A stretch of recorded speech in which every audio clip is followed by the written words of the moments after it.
Hello, hello, hello, hello. And if I was a barbershop quartet, that would have sounded much better. But instead, I'm one creature who cannot overlap their own voice without the help of technology or wizardry. Good evening. Good evening.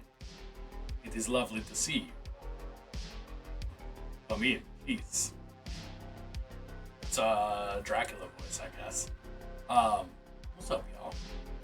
I hope everybody's having a good Wednesday. A Wednesday. A Wednesday. Having a good Wednesday. I've been very productive. I crossed off my entire to-do list.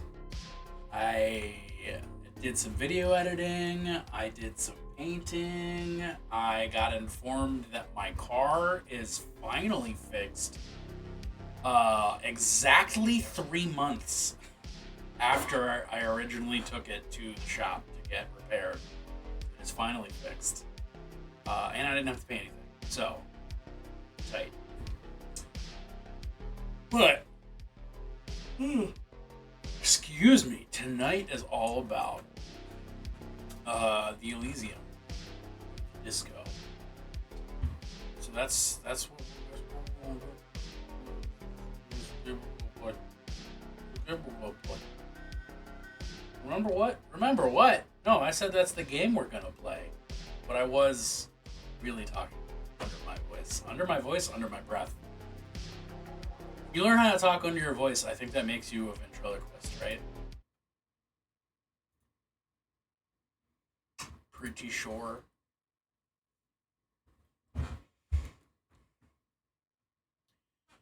Disco. Elysium. Sound Studio. Oh. I don't hear shit, Captain.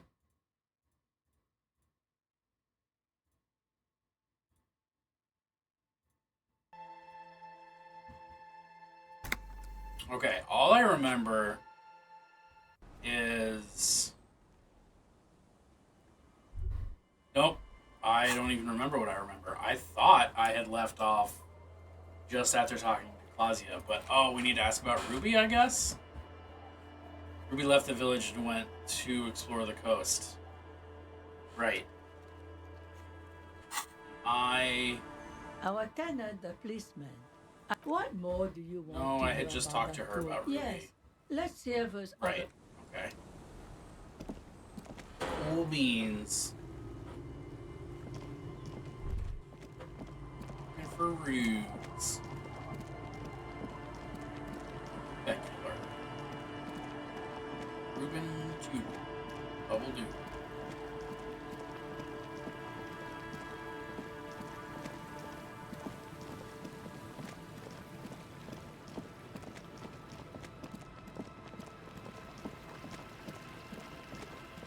Money. Yeah, I want to take that money.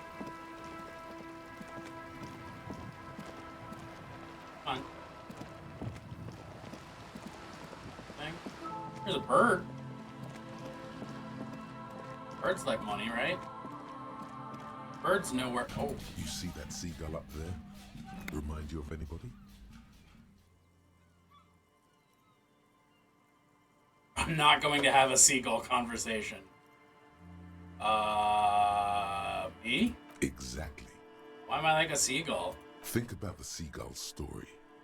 It's one of endurance and adaptation. The seaside was paradise once. They were birds of that paradise. Then their paradise became shit city. And what did they do? They became urban survivors, eating burgers out of trash cans, killing and eating pigeons. Okay, yeah, sure. No time for that sentimental bullshit. They're hustlers, getting shit done. They're one pair of track pants away from gangsters, just like you. Hold on, have I ever eaten a burger out of the trash? Fucking right, whatever it takes to survive, I am the seagull. Not like that, I'm still romantic. Have I ever eaten a burger out of the trash? It's gotta be that. You have. The body remembers. Real life Bennett knows that they've eaten a burger out of the trash. The body remembers. Also pizza. I was young once. Fucking right. Own it. Steal hot dogs. Shit in the sand. Whatever it takes to keep going. Well, that's cool. Thanks for that random healing that I didn't really need, but I feel good about.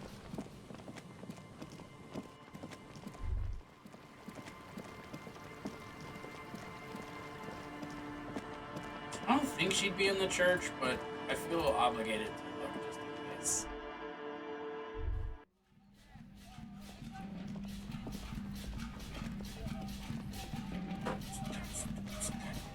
Oh, hey, man. It's good to see you. Oh, that's not happening. Okay, no things to say to people. Alright. These wires work as contact microphones. Don't they currently do that?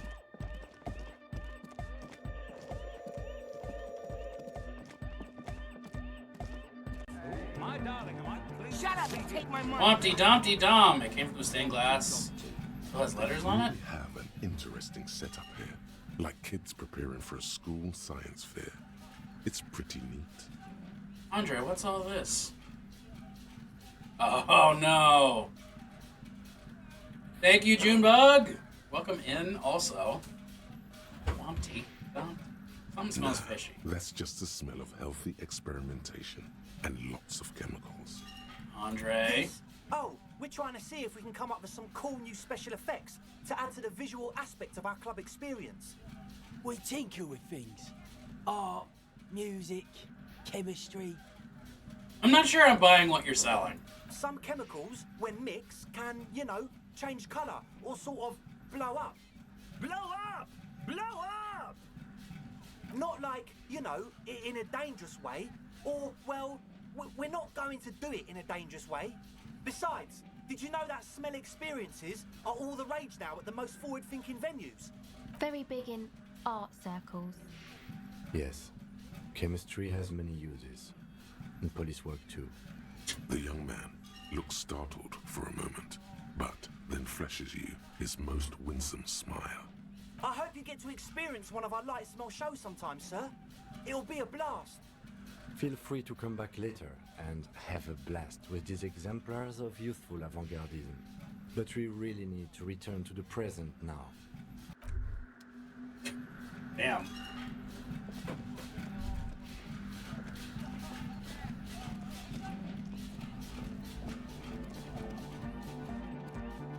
Oh, I probably don't need to be running around with a fucking box, right?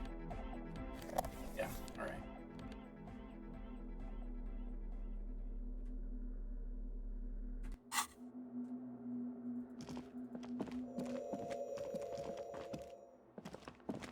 How goes the communism? Welcome back. Well, all I've done so far is remember that I'm looking for Ruby. Just know? It's pretty desolate here. I only hear the dogs bark at night and see the shadows move down the coast. No neighbors to complain. Exactly. It's our chance to turn the grim desolation into an overwhelmingly fun dance party. Alright. Yo, man, what's on your You mind? don't have anything I can bring up about Ruby. Can I talk to you? Yes, what is it? You know, anyone suspicious? No, no one's suspicious around here. The radio ghost. I can talk to her about the radio ghost. Fuck yeah, let's The go. creepy woman! We were wondering about that when we worked there, but I had completely forgotten about it ever since. It must be Anthroponetic crosstalk, the one you get in radios and long-distance calls. Now it makes sense, with the pay right on the doorstep. Game's position seems to be that fascism is highly effective but monstrous. Communism is laudable but communists are useless. And centrists are at best enablers of monsters. And honestly, that all scans. Yeah, it feels that way for sure. Yeah, communism is good, but communists kind of suck. Is well, if you're a leftist, you've known that Incredible. forever. This would also explain why we get it on the police radio all the time. Electromagnetic crosstalk. It's quite common, actually. When the signal gets routed through Pale, all kinds of irregularities take place. You may hear snippets of someone else's conversation, or the voice of your former lover, or an echo of an event that took place 100 years ago. Pale is a shroud of memories, and it doesn't really distinguish to whom those memories belong to. You could hear anything. Thanks for explaining that. Anytime. Okay. And I got a little XP for that, but... Good morning! Yeah! Yeah! It was awesome and scary. Very hardcore. Too hardcore, in fact. I couldn't control it at all. It sucks up all the air in the mix until it's the only thing left. Starts compressing itself and everything around it. Completely fills up the headspace. Extreme! Inside your chest, the heart beats still with the after effects of the sound. Imagine if you could harness that power, making it pulse. What if this is the answer to Van Eyck's jam? Oh! Oh! But how? What about the compressor? The one with the spiky hair was setting up to achieve some sort of parallel processing. Oof. I have to try that. Not right now, but I do want to quick save. Would talking to Andre help? Oh, hey, man. It's good to see you. Zero savoir-faire. Goodbye, officer. Oof. All right, I'm gonna go find Ruby. Dang it. Clip, how you doing tonight, buddy? I hope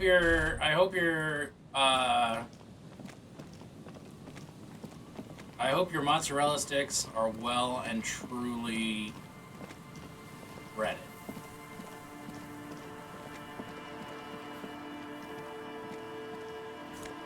Ooh. Money on the rock. Ooh. Do you have skill points you could dump at interfacing? I might. You have 2 skill points, but I can't level up interfacing anymore. I am at maximum. Hello there. This message is highlighted. In a less than ideal mood after having to bug my neighbors to not have their guest park halfway into my off-street space. Oof. That's not wonderful. What's up, Belly? It's wonderful to have you, though. That is wonderful.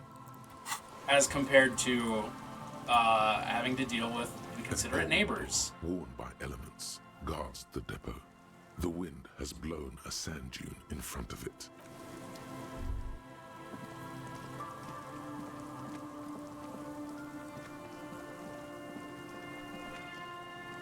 Or where did it... Why is that a dead end? What makes it logical that that's a dead end? Cigarette butts. Milk tree. Well, if they're hidden under something... The tower coordinates boat traffic. Barely. That's not much of a relay tower. It's sort of a relay stick.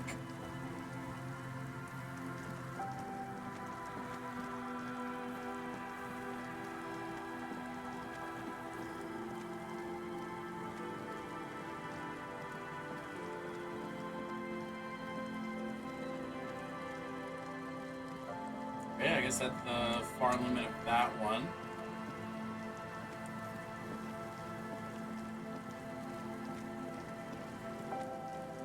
It's always time for Plunst.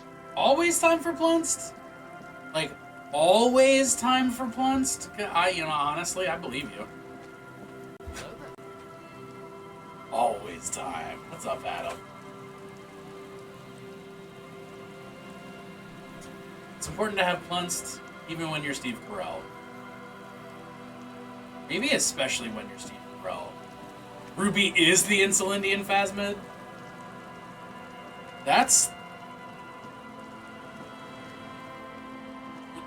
But we know that she's visible because we have descriptions of her. You know? You pick up the handset. There's a tone. The machine is operable. Yeah, I'm gonna spend 10 cents on this. Call it calling, still calling, still calling. Stop calling me, man. I'll get you your money, alright? I just need till tonight. Let me work.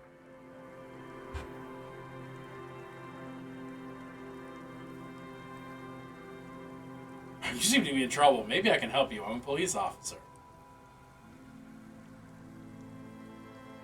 This is delivered to the Whirling and Rags in Martinez.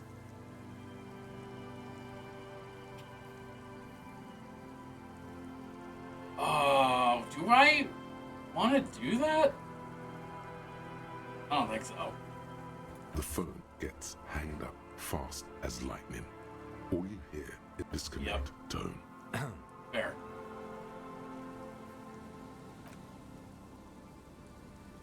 Are you gonna extort like a real cop? No. I'm not really doing anything like a real cop.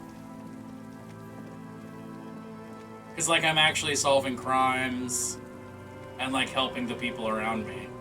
So I can't I can't do anything else like a real cop. Listen to it. They don't give me the option to like shoot innocents. Wait, wait, wait, wait, wait, wait, wait, wait, wait, wait, wait, wait, wait, wait,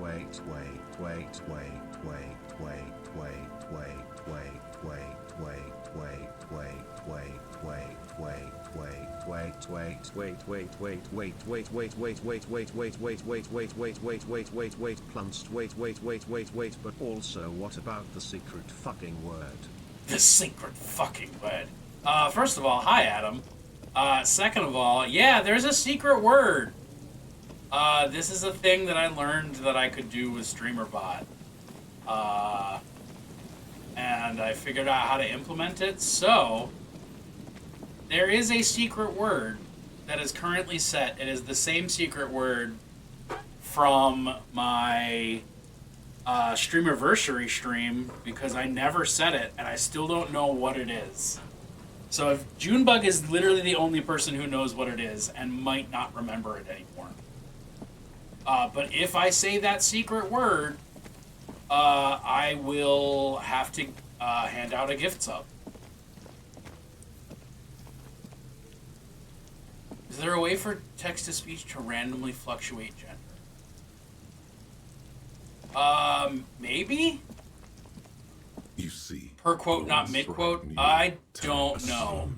Intertwined with the loops a long time ago. Now only a shadow of peeled letters remains. It says, tomorrow. That I will have to find out. Whisper away. Looks like tomorrow never came. Oh, above the mural, a collapsed roof, broken windows set in walls that are cracking and will soon also fall. And the coastal breeze. It'd be great either way. In the remains of the edifice. It would be cool. I do not know if it's possible. Illogical. How ironic. All these dark rooms. There's something in the wind. Sometimes the only way to go forward is to fail first. Oh, why do I feel like I know this place? Somehow you knew it was here. An urban ruin gutted by looters that once used to consume money and dispense warmth and light. StreamerBot like monitoring your auto subtitles for the word being spoken? No, actually, StreamerBot is hooked into. I'm pointing to my microphone, but you can't fucking see it because of the camera. My accent murders those. Nah. So StreamerBot is actually directly listening to my voice right now through the mic. So if I say whatever the secret word is, it will hear me. And I've tested it enough that StreamerBot is actually better at picking up the words that I'm saying than captions is. So as long as Junebug picks like a real word that actually exists, it shouldn't be an issue. You felt it before when it rained in Martinez, and you felt the cold of the rain. The feeling persists. It has been in you ever since. It is a real word. All right, well, good. In there? She could. Or she could be in the identity Whoa! over there. Or in that boat shack. In that church tower, maybe.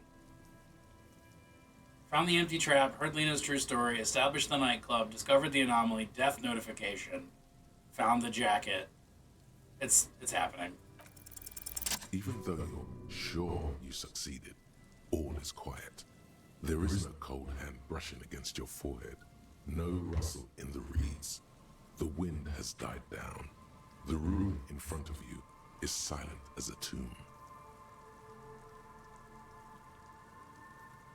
Was I even attempting to do here? Trying to talk to the wind, the city, whatever you thought would happen, did not.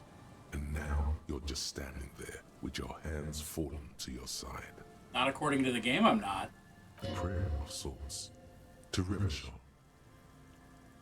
Anywhere, how do we find her? Do we? I was really hoping she'd be in the village.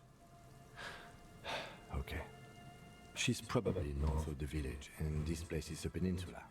We already scanned most of the outdoor areas on our wild cryptid hunt, so we have an understanding of the geography, at least. It being a real word might reduce the chances of me saying it? And then there's the church. We've already searched that and can rule it out. I know it doesn't feel like progress, but exclusion is a step too. Anyway, we do it the old-fashioned way, sector by sector. Go over the whole peninsula, ask the locals, enter the places where we can enter first, like we did in the village. What if it fails? Then, if we're desperate, we can look where we can't enter. Bunkers, some drainage, displays. I'm sure it won't come. Never know when unique neurons might take a detour. I mean, yeah, fair. Walk the coast, the old boardwalk, the reeds. You can always come back here and talk to the wind again. Look where it already got you. Buckle up and raise your collar. This search is going to be wet and cold.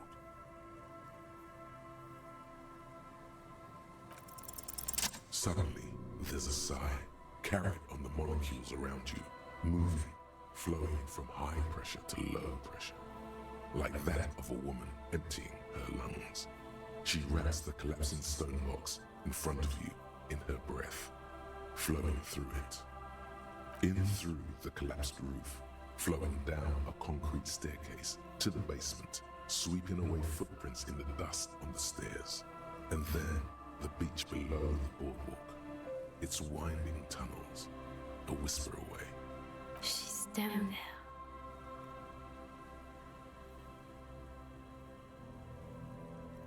So I guess you did enough side bullshit that you legit have daredevil senses?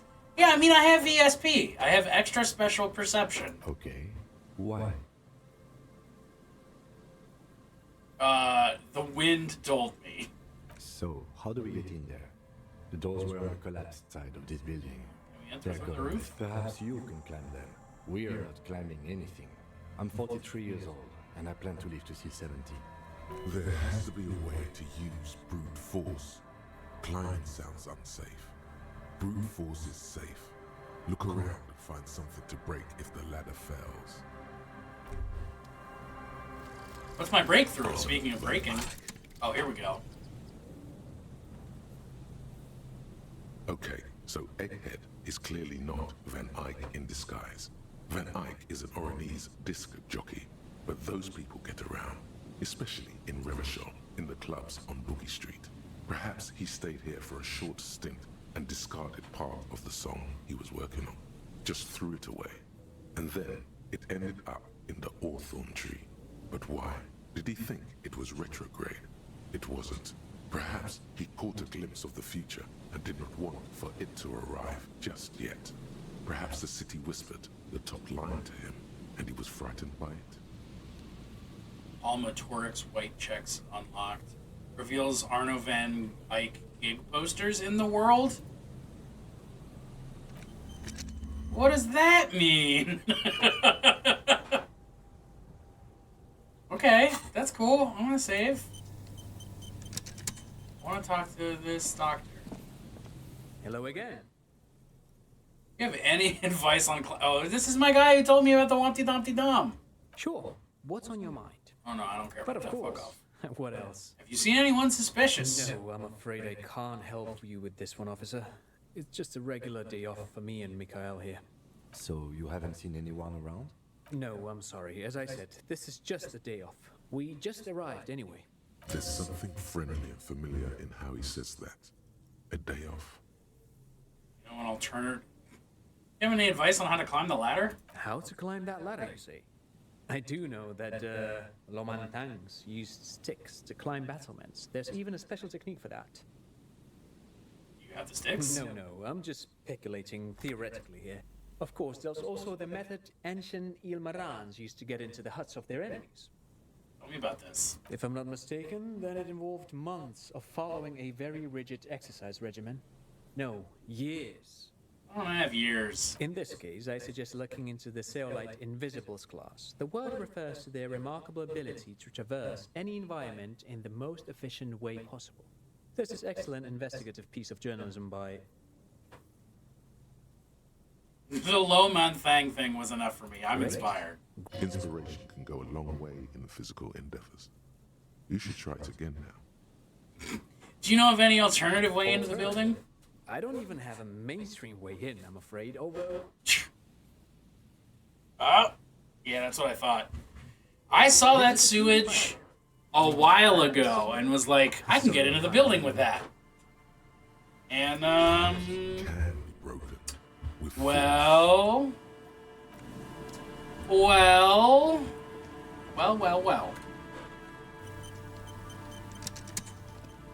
A rusty ladder leads to the rooftop. Yeah, that doesn't look good at all. I wonder if I can die. The distances between the remaining rungs are rather wide. You'd have to use the mounting brackets.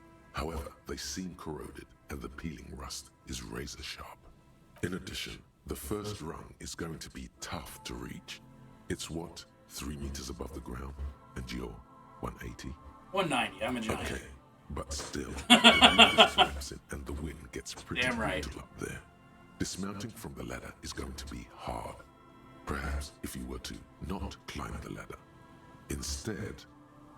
Oh, we should do that. We should climb the ladder. I'm afraid of What heights. if you were to reconceptualize climbing the ladder?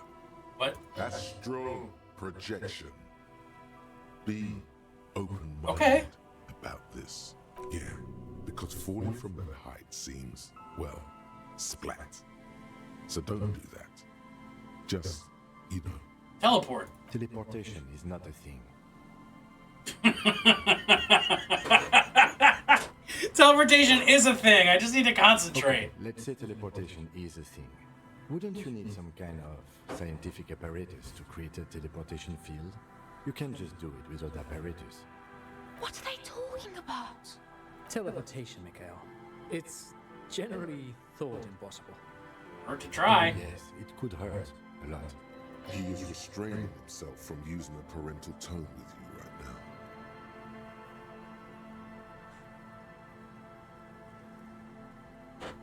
I'm gonna get hurt and probably die, but I have to click this. On second thought, maybe teleportation isn't a thing.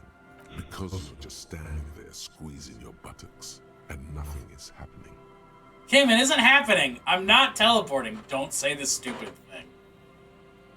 The lieutenant looks at you with that, I know you're thinking the stupid thing. As you grow tired of clenching your buttocks and give up. Okay.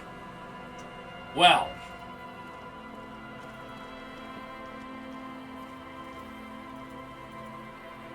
Can I go down here? I want to interact with this. Hey. I bet my Ultra Destructor would help.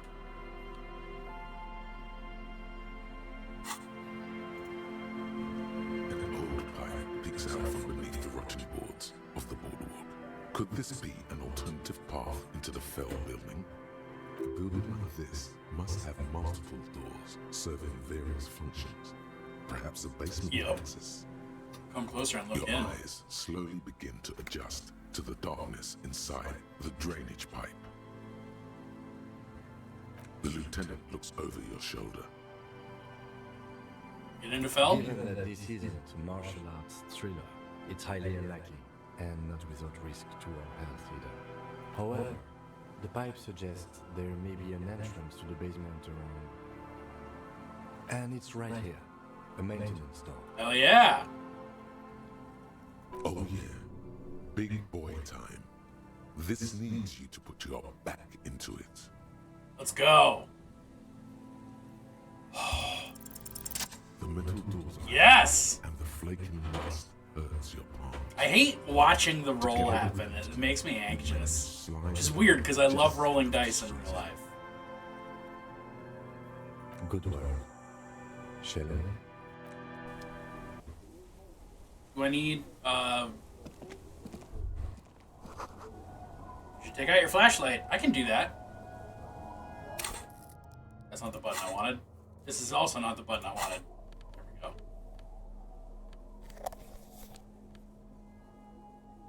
Let's do authority. I don't feel like I need authority. That's fine.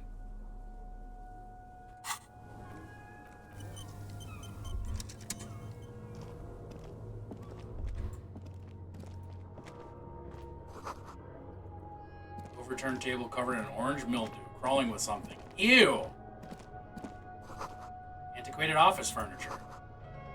Brought down and forgotten so long ago. Nearly sealed the basement, one can barely squeeze by.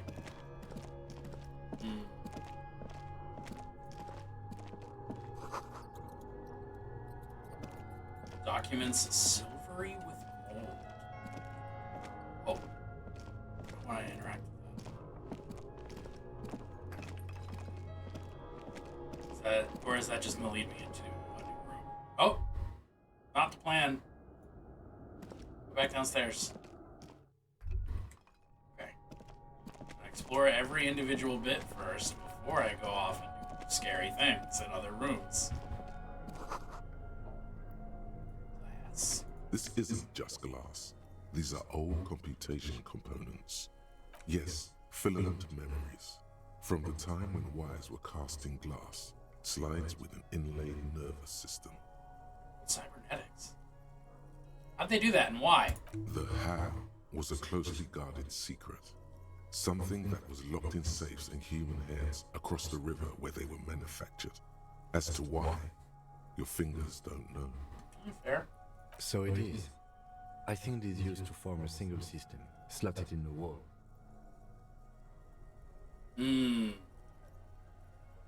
The rest of the building seems to have been picked clean. Part of the playback experiment? These? No. These are all filament memories. I hope you're not expecting to find a device here. You will be disappointed. All you find here is pain. Oh, cool. That's all I wanted to find. Okay, what? This wild ass suit. +1 suggestion versus +1 conceptualization. I think I'll keep my conceptualization higher.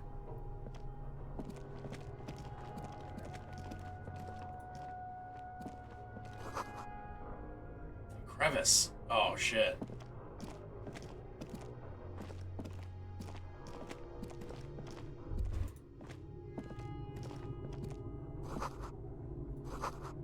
Stale fabric and smell of dust. No one slept here in months, maybe years. 84 fucking %? I need to fucking call my mom. Oh shit, Rube! Sneaking in here. Hello there. Yeah, for sure. What's up, buddy? Wait, is that Krasmazov? A mustachioed and mutton-chopped man, Called it. amateurishly depicted, gazes at you with sad eyes. A plaque reads, K. Mazov. There is a spiderweb in the lower left corner of the portrait. Brush the dust off the portrait. Years' worth of dust is shaken off. The full head of hair, matched by an ample moustache and sideburns, look a bit silly. Someone crouches, heels digging into wet sand. Hands sweep across the sand. Grain stick into the Getting ready to work on a few whips. An old Ooh, are those the whips that we've seen earlier today in the Discord, or are they new whips? scope. You shudder. Or other whips?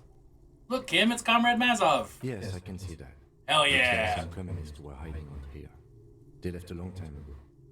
The Both of man them. doesn't Love seem it. to share your enthusiasm. Maybe I should move here. Seems cozy. I won't stand in your way, but only after we're through with this case. Long time ago. Half a century? Yeah. This was probably part of the network of defense posts the commoners built against the amphibious landing. I think the purpose of this bunker was to protect Holy the moly! It would have had The clown but that honks. will be no. Moros, you got some honkers. We have found a lot of those lately. Lordy. I guess what most people think of as history tends to linger in random neighborhoods. Yeah. Martinez being what it is, no one has gone through the trouble of cleaning up the old bunkers. Could it be connected to the other Mazov? Millions of depictions of Mazov have been produced. They're not all connected. Besides, that looked like some student. The youths always go for this kind of stuff. True. Someone have been through here recently? You mean like Ruby? No, I think we've... You gave me a jump scare as an intro and I love it. Hey, I didn't even think about it when I was doing it. What? Revolutionary's hat? Excuse me, y'all. I have to... When did I get a map?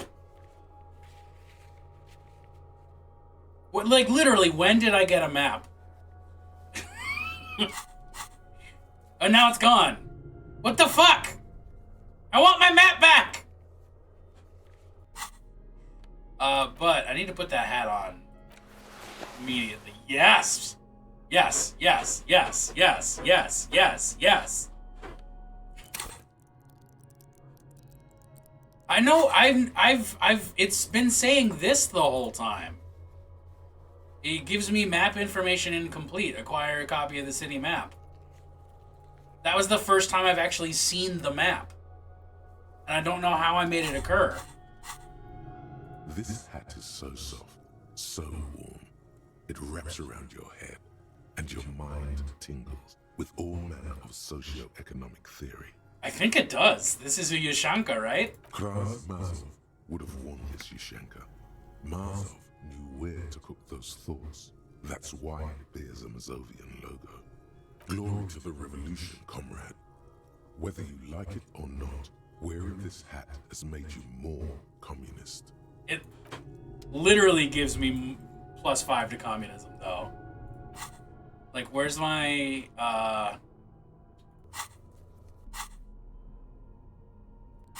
where's my cop stats? Here we go.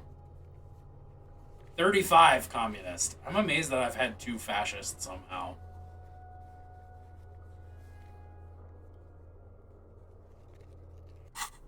Hell yeah. Hell yeah. Well, I guess I know what hat I'm wearing for the rest of the game. Boot prints. One's more worn than the other. You did put the screws to 1.5 people. And I'd do it again. Unnatural buzzing.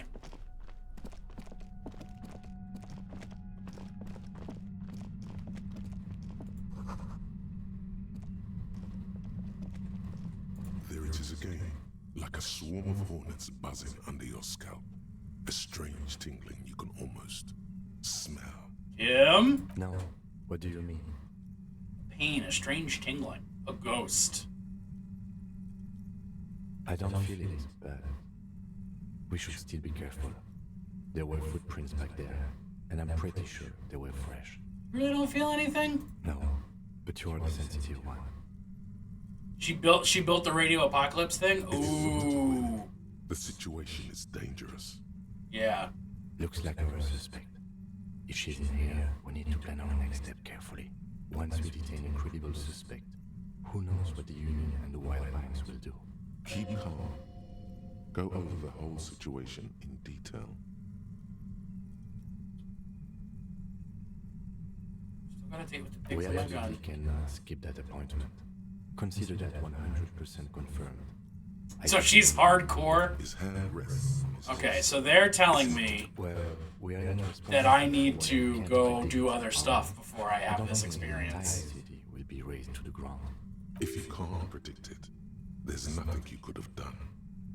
I leave that to your judgment. You already know what I think about cross-pollinating information like this. It's dangerous, but... He just can't be sure. Maybe it will yield something useful. I think I see you cover her. Maybe more settlers. I think we've been careful enough. We still have the element of surprise. Or maybe not. Either way, once we go deeper, there will be no turning back. Okay. Thank you for making that very explicit, Kim. I would love to now go anywhere else.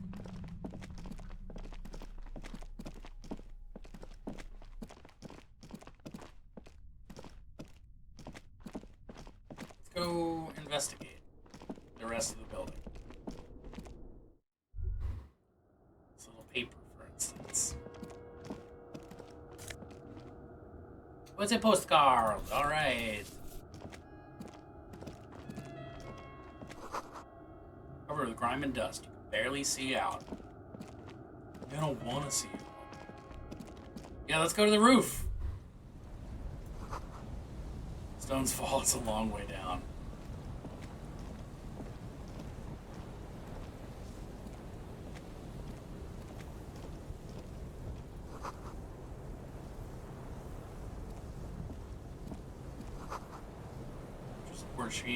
Beam? The central spy. The central spy.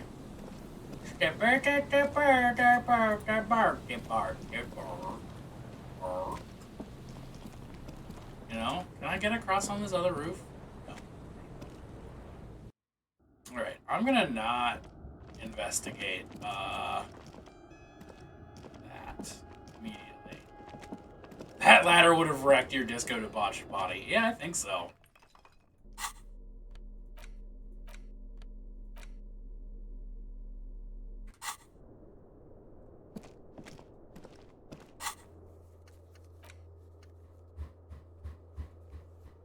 Union and cryptozoology business might end when you do. Yeah, okay. Let's take care of other stuff first. How about that?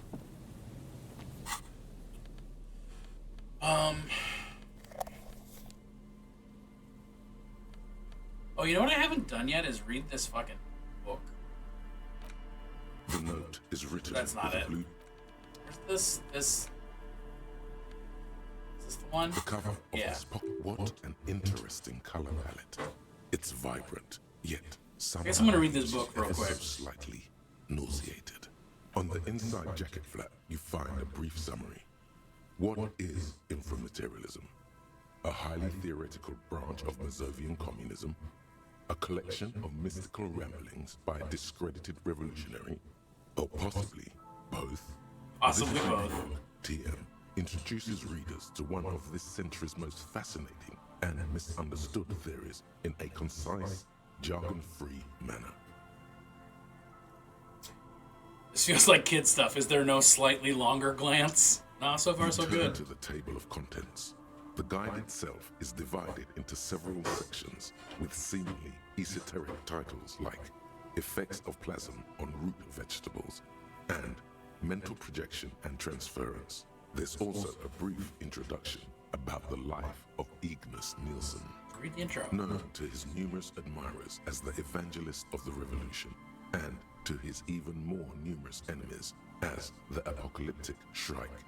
Ignas Nielsen remains one of the most controversial and fascinating figures to emerge in the years of the anti-centennial revolution, second only to Krasmazov himself. During his unparalleled life, he helped guide a revolution in one country and found a new state in another. Along the way, he committed some of the most notorious war crimes in an era famed for its atrocities. And yet, his most fascinating contribution to history may be the most overlooked. His theory of ideological plasm, from which his followers and successors developed the school of communism. Small but new D&D story for later. Ooh. Excite. Is this the fake French angles? I think so. If you're like most people, you probably believe that your thoughts reside in your brain, right? Sort of. That's not right. Never thought about it before. Thoughts don't exist in the brain. They float through the air. Your brain is but a fish swimming through them. I always thought I swam through them. Very interesting. And not so far removed from Ignas Nielsen's own theories. As Massiv's devoted comrade and leading theoretician, Nielsen was responsible for developing much of the intellectual foundation of communism. But his interests and speculations were famously wide-ranging. During his final years in exile, he produced, among other things, an early guide to home brewing, instructions for raising revolutionary children, plans for a universal pictographic language, and a detailed materialist critique of Dolores Day's chess strategy. Huh. A true man of ideas, equal to any of the great DeLorean polymaths. But one subject he returned to time and time again was the fundamental relationship between thoughts and matter. We may yet discover, he wrote in his notebooks, that under certain exceptional circumstances, the proletariat's embrace of historical materialism may be so fervent that their beliefs take form in the world of matter as a kind of revolutionary plasm. Ah, okay. Stay with us a moment longer. What's more, Nielsen speculated that this plasm, when it becomes powerful enough, might begin to influence the material reality surrounding it. Hence the name, infra-materialism. Unfortunately, Nielsen passed away before he was able to develop these initial ideas into a full-fledged theory. That work was left to subsequent generations of communist theorists. Building on Nielsen's basic insight, these theorists reached a startling conclusion that a sufficiently revolutionary state might begin to exhibit certain extra-physical effects based on the amount of plasm generated by its citizens.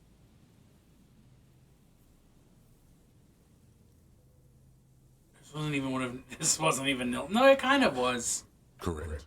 Though certain particulars of the theory are commonly attributed to Nielsen himself, the evidentiary basis of those attributions has always been a point of contention between inframaterialists and their critics. So if enough people just believe in communism, it will come true? The actual theory is highly technical, but for the purposes of this brief look, TM, that's a fine working definition of the concept. That's because this is absolute idiocy, not even worth engaging with. No. There's something here. Let's hear about this extra physical stuff. Inframaterialists divide the extra physical effects of the revolutionary state by the level of plasm required to achieve them. Cool. At the lowest, or first level, revolutionary plasm is believed to stimulate or invigorate matter without altering its essential properties. Sounds like that business with the turnips. How exactly does plasm stimulate matter? To take one example, during the revolutionary period, many farmers in Grad reported extraordinary yields of certain root vegetables, most notably turnips. The difference in these yields was simply too great to be accounted for by mere climate or soil conditions. The only reasonable explanation, inframaterialists argue, is the high level of revolutionary plasm emanating from the commune itself. Even today, in parts of the SRV, there are collective farms whose root vegetable yields exceed those thought possible by capitalist agronomists. In which Harry finds that he was the Insulindian Phasmid all along. Who's to say the farmers aren't just cooking the books? Sounds like obvious SRV propaganda. It's also been postulated that plasm may account for the remarkably full and manly facial hair observed on many communist males. Stroke it, but modestly. Oh, no, I'm going to stroke it proudly. Of course, inframaterialists argue that revolutionary plasm may stimulate human physiology in other ways as well. Oh yeah, we're talking about white-hot communist sex, baby. Fuck yeah! That's correct. Reports from the revolutionary period claim that the most radically devoted communards were able to engage in vigorous intercourse for up to 8 hours at a time.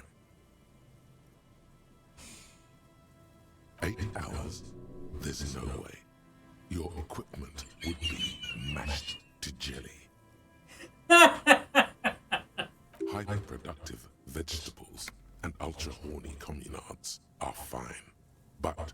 this theory hasn't quite gotten strange enough for you. And on that note, you feel like you've gotten the general idea of inframaterialism, enough to carry on a basic conversation at least. But if you'd like to go even deeper into some of the more speculative aspects of the theory, you could always read further. Of course you want to go deeper. What else are you here for?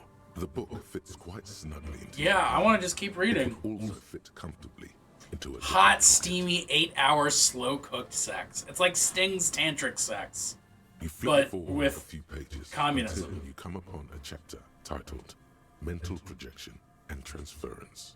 Teleportation is possible. When a community has achieved a sufficiently high degree of revolutionary fervor, inframaterialists believe that second-level effects may be observed.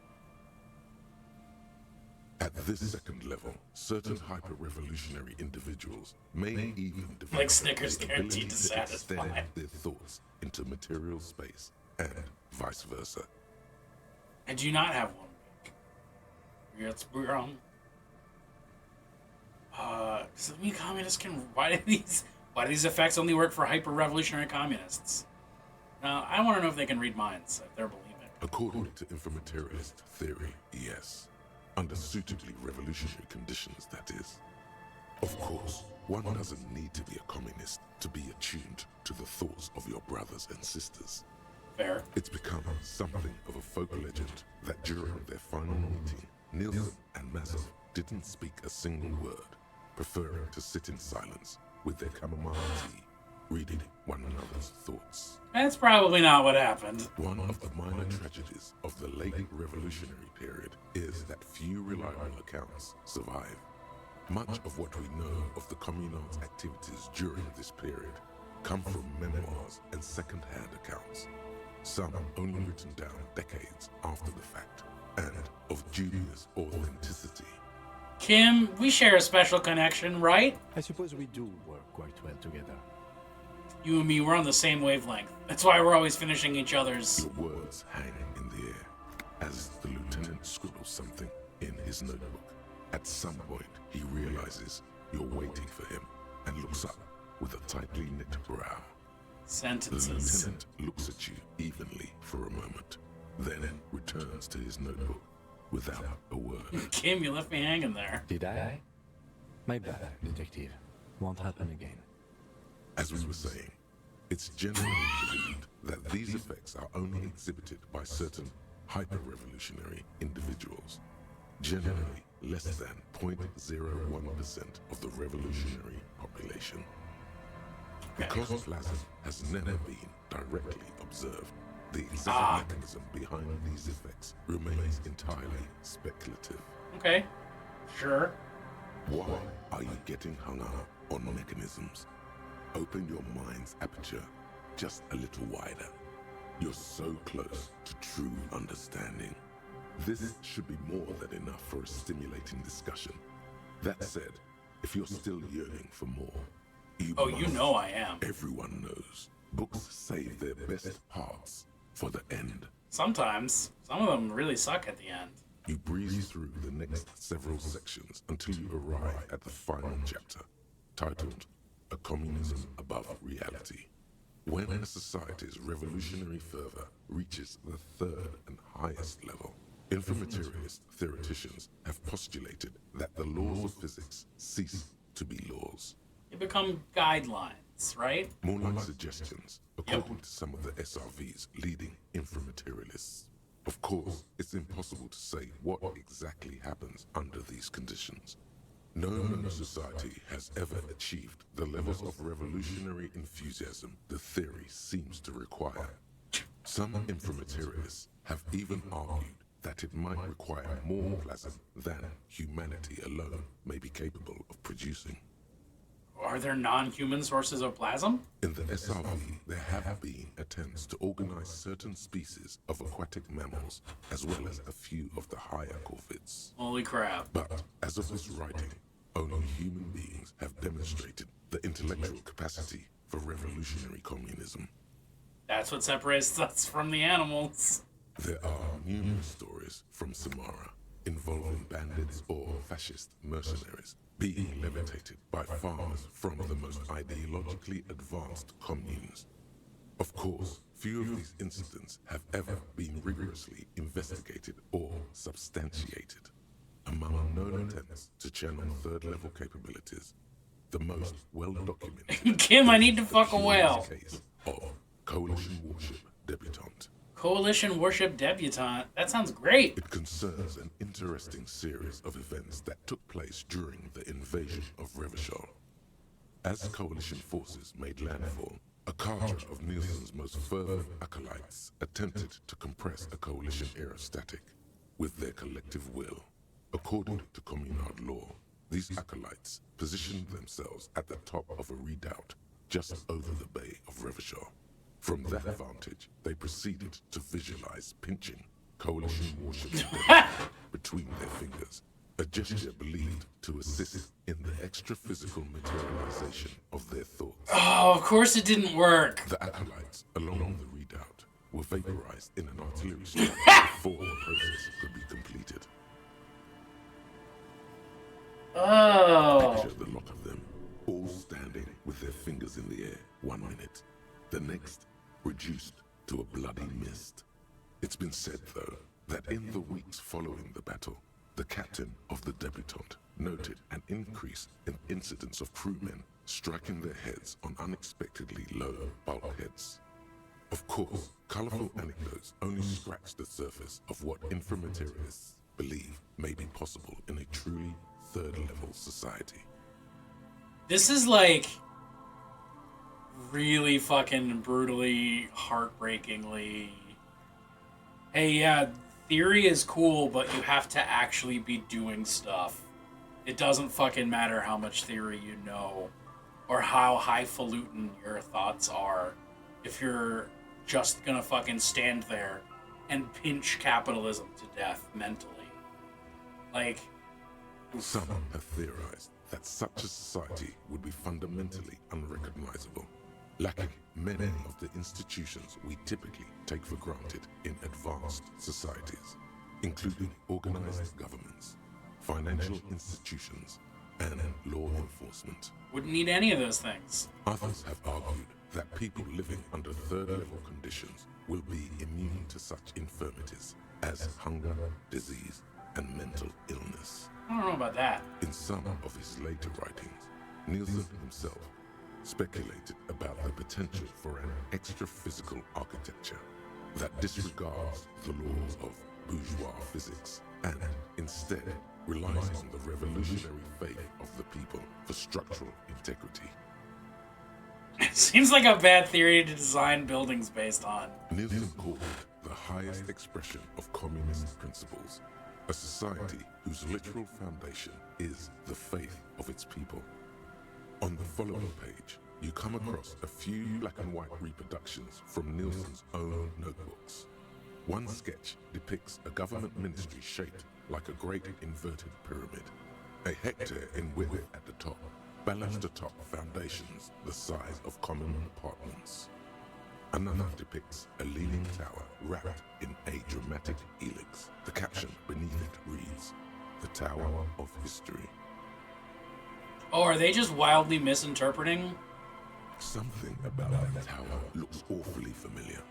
Could it be that's what the students were trying to recreate with the matchboxes? People stop believing in the building's collapse. In the corner of one of the reproduced notebook pages, you can make out the following words, written in Nielsen's distinctive slashing script. A state that has lost the faith of its people has forfeited the right to exist.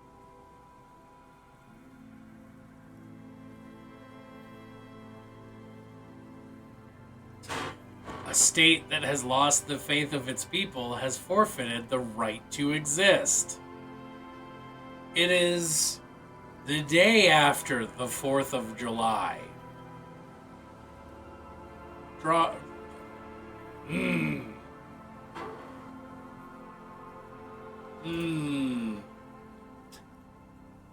Plausible or not, there's something beautiful about this idea. Is there any more? There is no more. You've reached the outer theoretical limits of communism. and in less than 200 pages. Oh, good for me. If you'd like to read further, may I recommend a brief look at Occidental architecture. Alright, I'm glad I did that. Return to the group for discussion. Breakthrough! Date of birth generator. You were born in the year 07, in the last year of the commune of Revachol, right before it fell, in the old military hospital on the ground floor, where people usually came to die during a snowstorm. The revolution had about 1 year left to go, and the fires were still burning bright. There were explosions in the blizzard. This was 44 years ago. You are 44 years old. The bloating might never leave your face, but beneath it, you still have some years. You still have some hope. Learning cap for logic increased. -1 difficulty to all physique passives. Okay. That's tight. I'm here for that.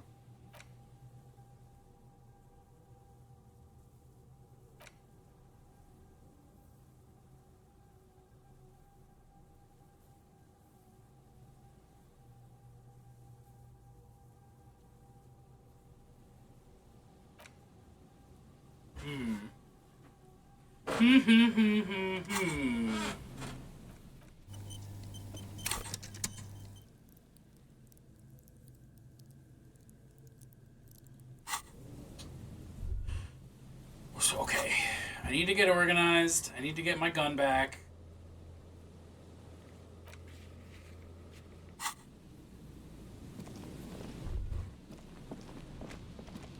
Probably don't need to run around over here, but curiosity, killing cats, etc.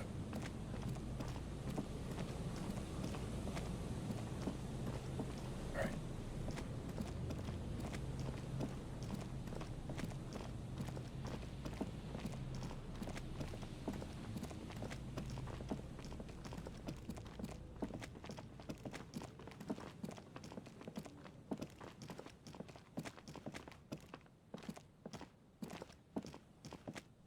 A scattering of bullet holes is spread across the cracked wall, reaching from... Why do I can't buff my visual calculus any further, so that's that. Alright. That's all she wrote. What's that? A hiding place. Could the instigator be inside? Probably not.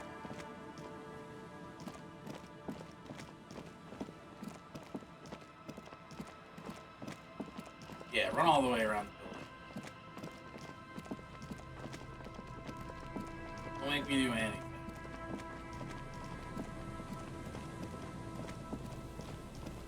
Kim's blurriness is fucking weirding me out.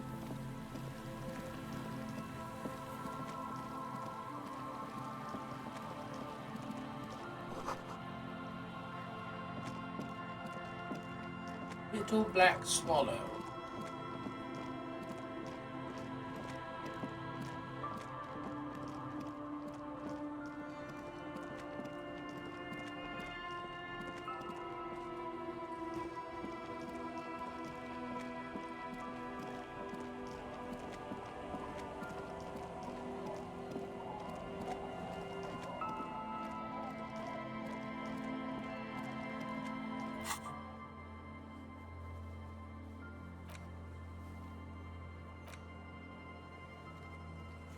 Still haven't done that.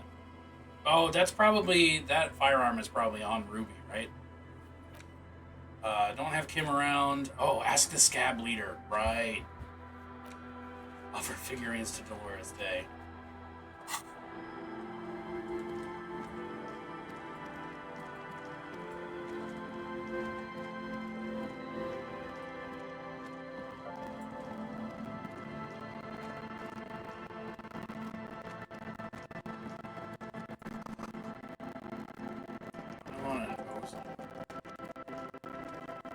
That smells gross.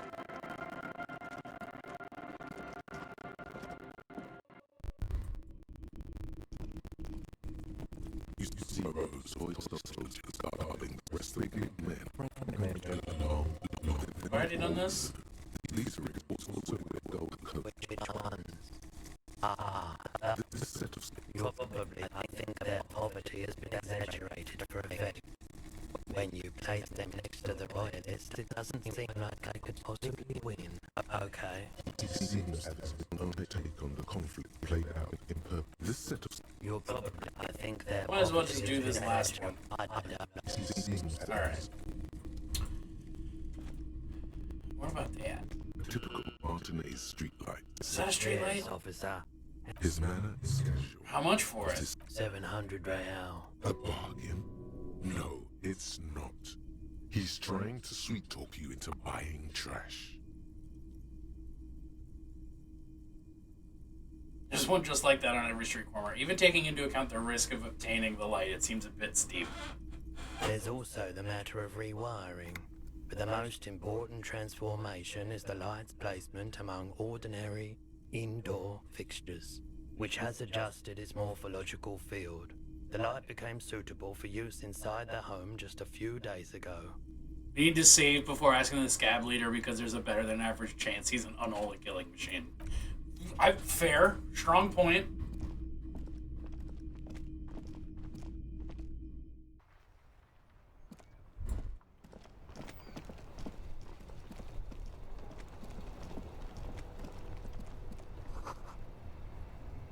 Your heart repeats it. Wait, is there more in this tree? The gnarled hawthorn tree on Rue de Statting the tree. You tree hugging pansy. The gnarled hawthorn. Let's look through these one more time. You keep coming back. That's good, officer. Keep browsing those clothes. Keep saving that economy.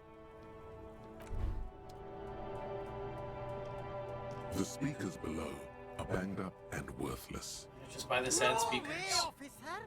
These aren't for sale. They're bad speakers. Low-fi socialist junk. That's why I need them. I think I might be lo-fi socialist drunk myself. No, officer.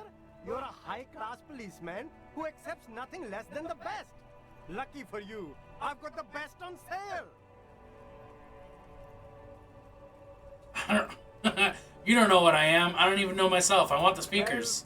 Well, if you want them, but see, they are the pedestal for my sneakers. If I let go of the speakers, where will the sneakers go? I can't leave premium lifestyle sneakers on the ground. If, on the other hand, you wanted to buy the sneakers too, I could maybe throw in the speakers for little extra. 50 cents? Those are expensive shoes.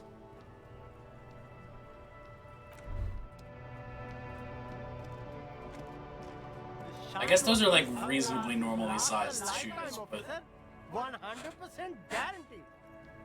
shades. Abort. These are hideous. What's more, they don't even fit your face. You can feel them pinching your nose and chafing against your brow. Damn, officer! You look like a mega secret spy. Very secret. They're practically made for you. I'll let you have them for 2 real and 50 cents. They're perfect for concealing your bloodshot and baggy eyes. Oof. It's going to be very difficult for anyone to take you seriously with these things on your face. No, you are definitely not buying those. Don't tell me what to do, Kim. I like those sunglasses. No, I can't. We can't walk around with you looking like this. Okay, fine. Go ahead. If you want to look like a walking midlife crisis, then who am I to interfere? The lieutenant's reverse psychology for Betty doesn't work on you. If you want to look like a mega-secret midlife crisis, that's your choice. Shades of self-destruction.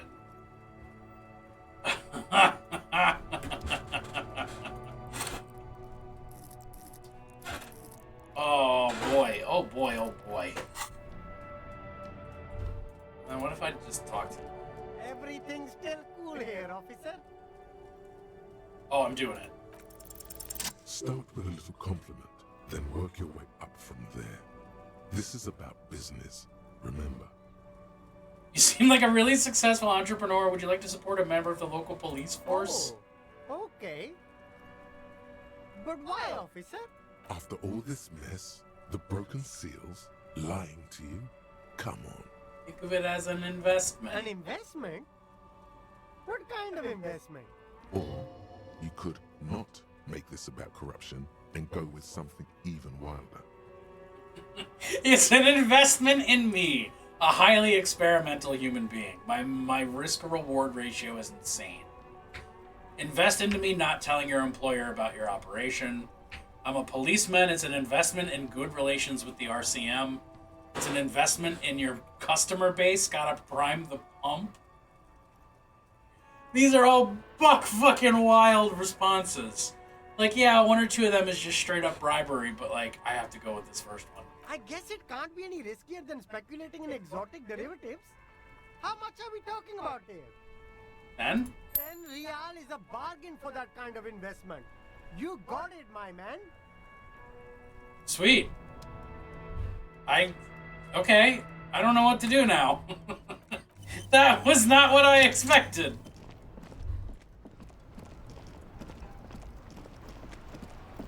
Hey, do you still feel like shit? You want to talk? Can we be friends? The worn and beaten wood. We can sit on benches after. You can revisit the bench if you ever need to pass the time when Lieutenant Kitsuragi is gone. It was really more we're trying to talk to the doctor. Sorry, officer. Officer. Okay. All right.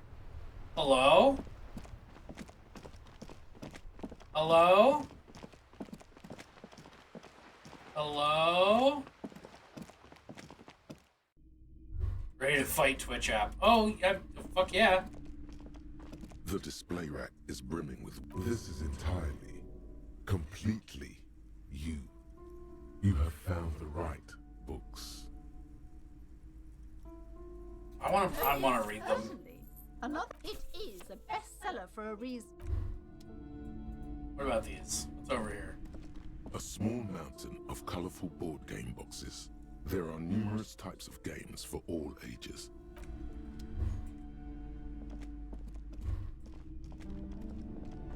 Am I about to spend just a bunch of money on Shelves books? filled to the brim with crime novels featuring the supposedly stalwart Vespertine detective Dick Mullen.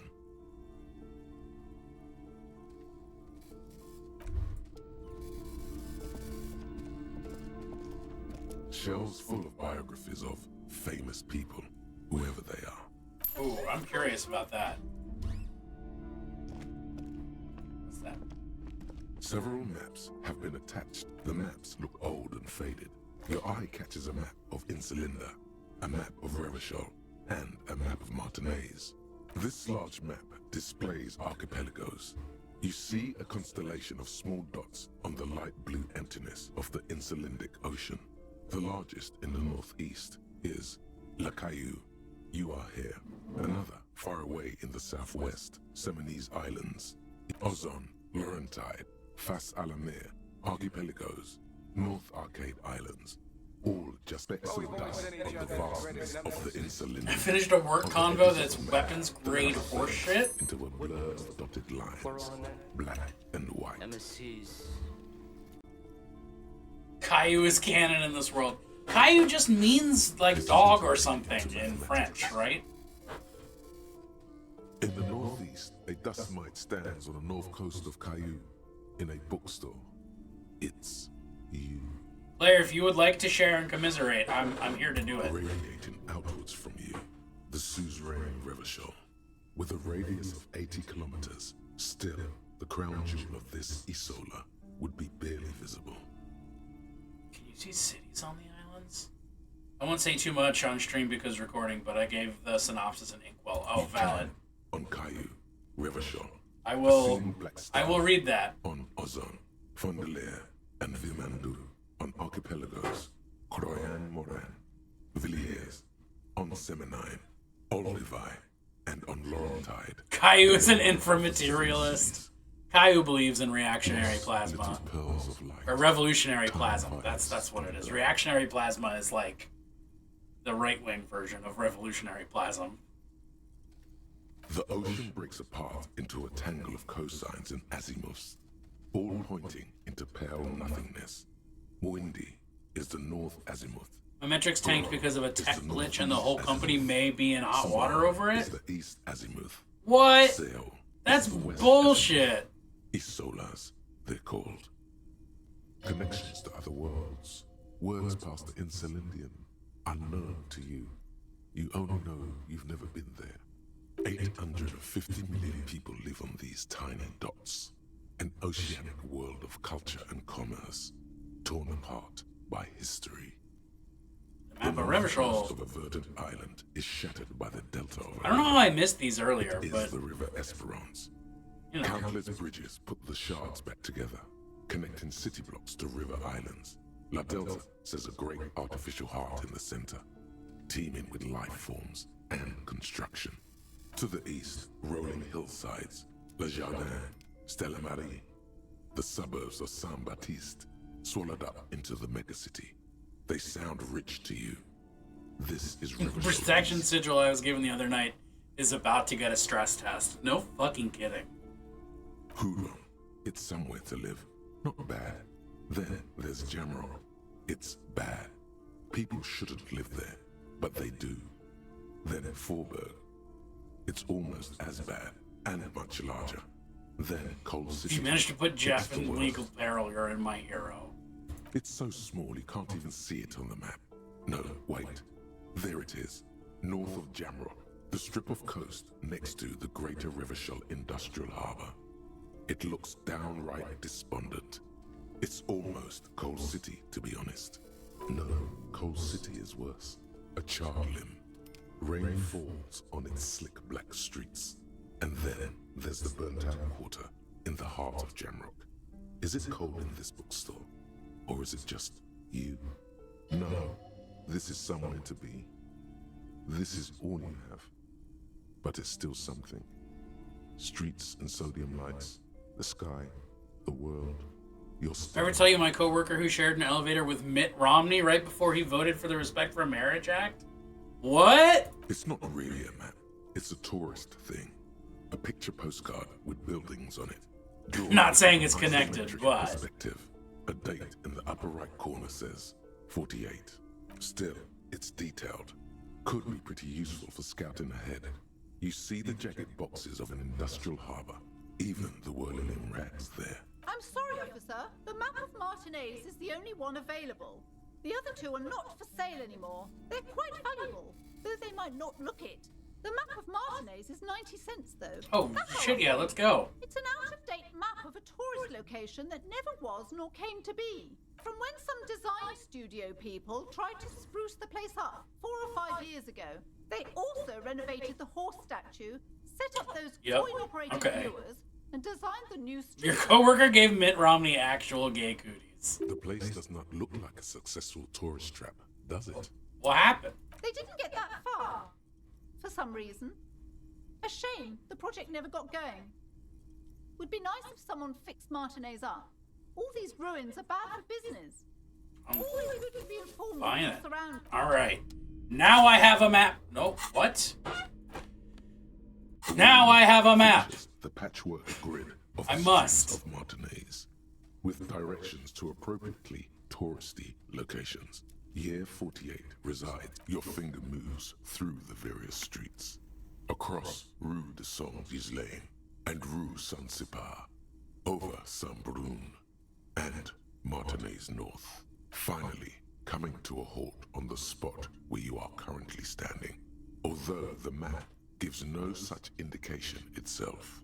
For a more detailed view of the map, go to your journal and select the Map tab.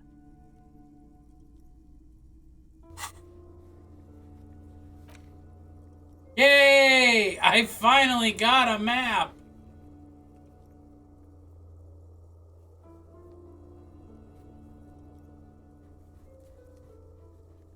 What a joy we're having right now.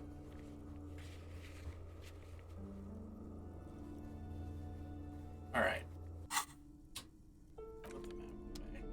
It's always time for Plunst. Genuinely helpful for the weight checks. Yeah, no kidding. Always time for Plunst. What's our Plunst?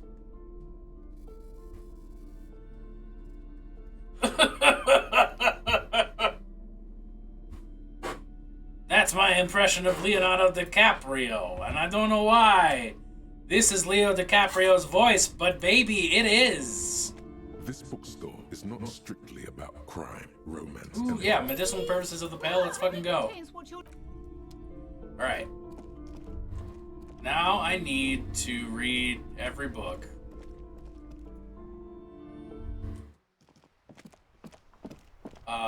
Immediately. In a comfortable spot. Like down here. You want to say anything to me? Are you cool? Right. No, I'm gonna leave that alone.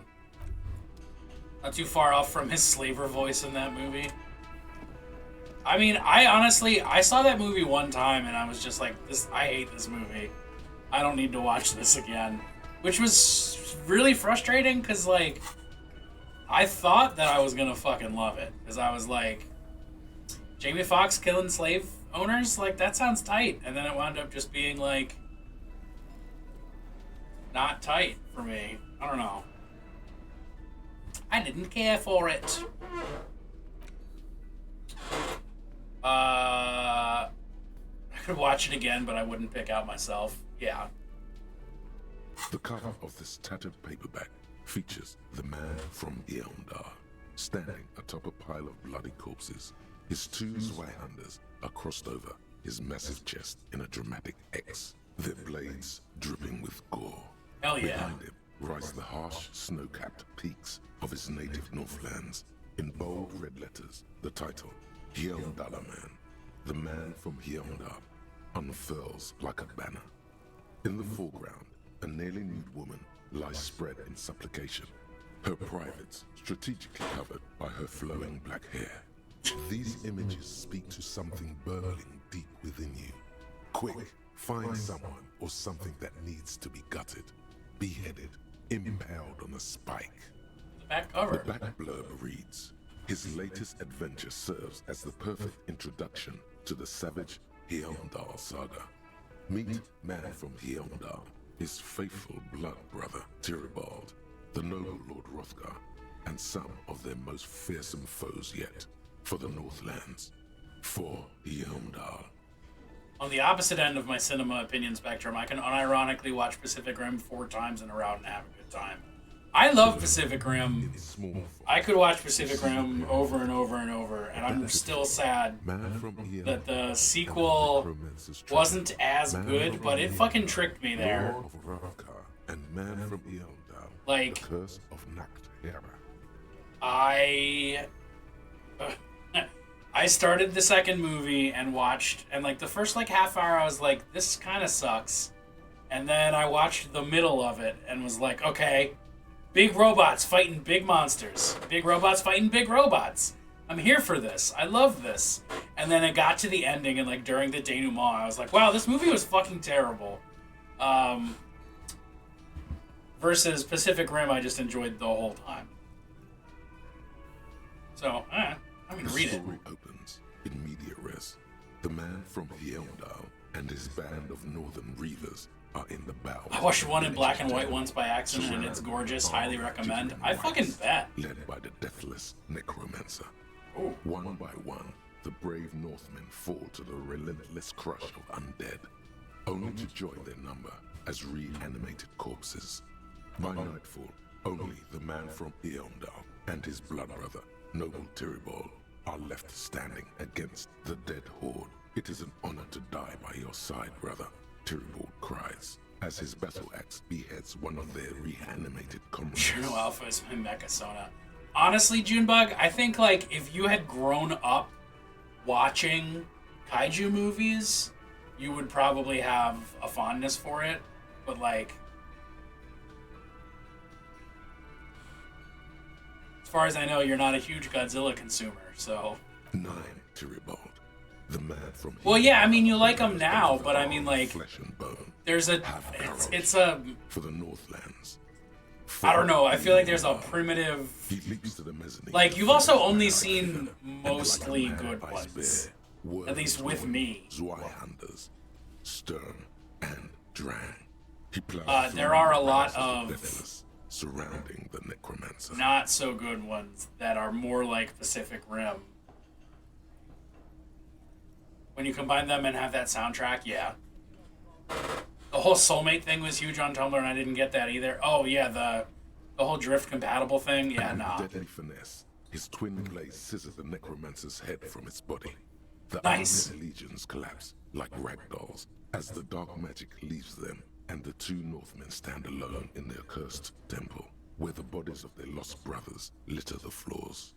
A few chapters later, the man from Heimdall and Tyribald are in a completely different setting, high above an arid desert, riding a pair of griffins that always seem to appear at narratively convenient moments. Yeah, that sounds right. This book makes a mockery of the very idea of good plotting, though something tells you coherence was never the point. The Northmen find themselves in the court of a powerful southern king, Lord Hrothgar. Yondalr man. The old king beseeches the man from Heimdall to rid his kingdom of the Nathera, a subterranean clan of blind wizards who traded their souls for Okay. divine powers. Yes, please. The man from Heimdall extracts a high price from the desperate king. He asks land for the homeless desert pygmies living exiled in the kingdom's borderlands. Hrothgar offers the hand of his eldest daughter instead, but the son of winter does not budge. All aboard for Slaughter and Glory. You skip past a section detailing an elaborate banquet with many toasts, as well as the long and perilous journey from Hrothgar's keep to the ancient forest of Yesdor, where our heroes infiltrate the Nathera's dire hall. My theory is that even though it was ultimately traumatic for me, specifically being raised boy, TM, beyond a certain point gives you a primal serotonin click for either kaiju, mecha, ninja, pirate, or some mix of the four. It's the political compass of boyhood. Yeah, I mean, I was kaiju with a little bit of pirate and a little bit of ninja. And mecha was like, as long as I get kaiju, I'm okay with it. In the center of the great hall stands a blood altar on which a pair of Nathera are disemboweling a shrieking peasant, an unholy rite that empowers the Nathera forbidden magic. As the vile ceremony ends, the sound of steel unsheathing draws Which the is far Nathera's left and far attention right. to a pair of cloaked figures. I don't have the standing in slightest the idea. doorway. This is what you came for, isn't it? A climatic bloodletting where men are reduced to muscle and fury. Swiftly, the visitors toss off their cloaks and unsheathe glimmering northern steel. It's the man from Heimdall and his Hardcore valiant pirate core for brother, Eggclair with a dash of Tybalt. ninja. Who else would it be? In an instant, the Nathera summon a horde of gibbering orcanoids who rush out. What's an orcanoid? The hall fills with the clang of blades and the screams of the dying as the floor goes slick with steaming. Dragon, horse, wolf, dolphin. Dragon, horse, wolf, dolphin. And now we got a stew. Oh, for fuck's sake. When the din of battle settles, only the man from Heimdall and Tyribald remain standing. Exhausted and dripping with the entrails of their foes, the two Northmen confront the foul Nathera. The man from Heimdall's soda-like blue eyes fill. I'm gonna consume and may make an actual spectrum for the boy For one. the Northlands, he cries. Hey! Headlong Love you too, into the Claire. desert Catch you melee. on the flip side. Dragon Garland, welcome in. Cut him up, $1 man. He probably is, but you can't be sure, because this one ends in a cliffhanger and a footnote saying, "To be continued in $1 man at the gates of tomorrow. Coming soon to your local bookstore." Considering the sheer amount of different $1 man books out there, it's very unlikely you're ever gonna find the sequel. The man from Heimdall stares at you on the... Cool, I'm glad I had that experience. Here's what's up. I want to refresh my beveraginos. Wow, my accent just happened on that one. And we also have ads that are about to start. So, we're going to do a quick little break. I apologize for doing this just after you popped in, Dragon, but that's showbiz or something. And then we're gonna be right back, and we're gonna play just a shitload more of this game, or like another 90 minutes to 2 hours of this game. That's like a shitload. Feels like a long time. Okay, so welcome, enjoy. I will attempt to entertain. Junebug, that's why you're the best.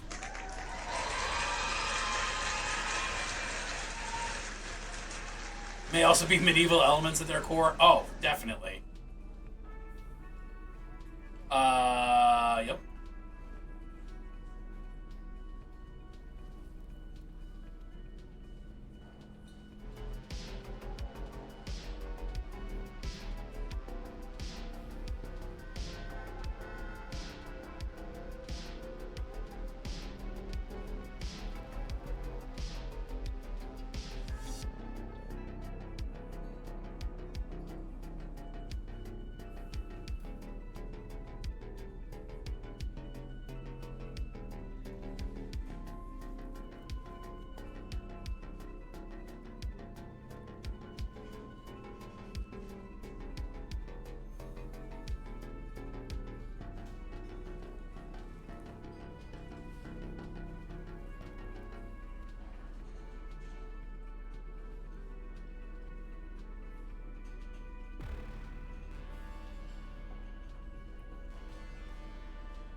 A few moments later.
Mel, what's up? I like by coincidence just went out to check the porch while I was on my break, and sure enough, we've got a box to open. I'm very excited. Oh yeah, that's a good point. That's a good point. Mel, you give me a holler when you're here. I can't hear you. I'm behind an ad wall. I'll wait. I'll wait. But I have box.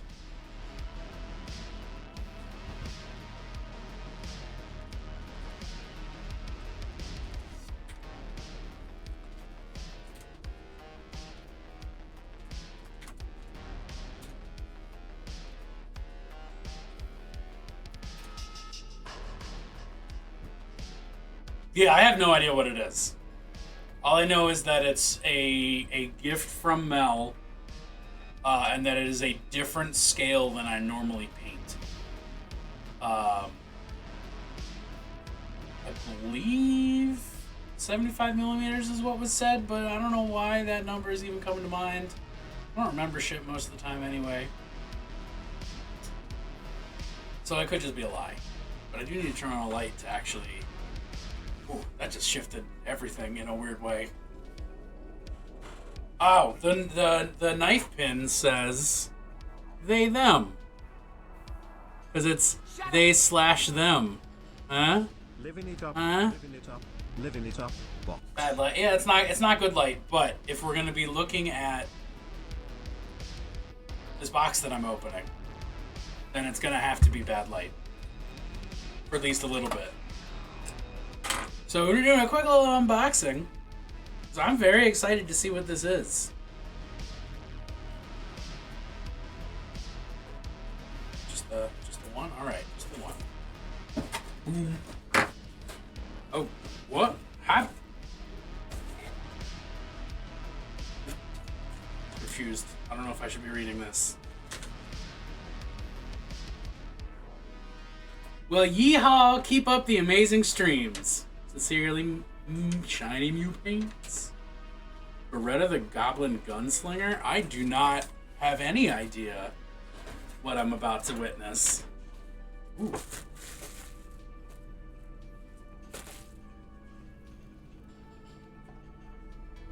Oh, the bubbles it's bubbling. How far will it go? It's not supposed to look like that, is it? I'm just trying to pop it, and it's just deforming instead. I'm kind of impressed. Like, what?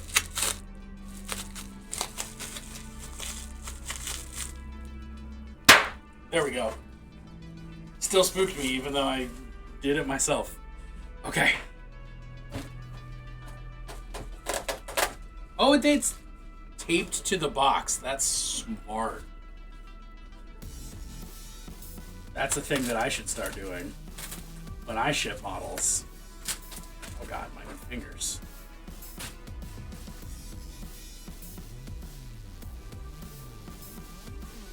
Wait, it's several. Practice. Okay, I don't know what practice means, but it's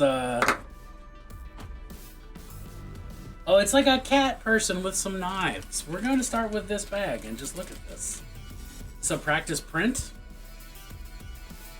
It's cute.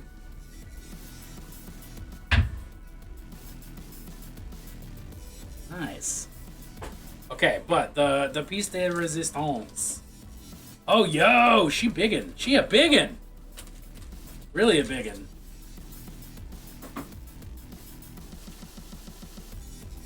The print is so clean, so fresh and so clean, so smooth. Look at that tummy. It's a good tummy. Oh, Mel, this is so fucking dope. Thank you so much. I'm really excited to paint her up. Yeah, she's great.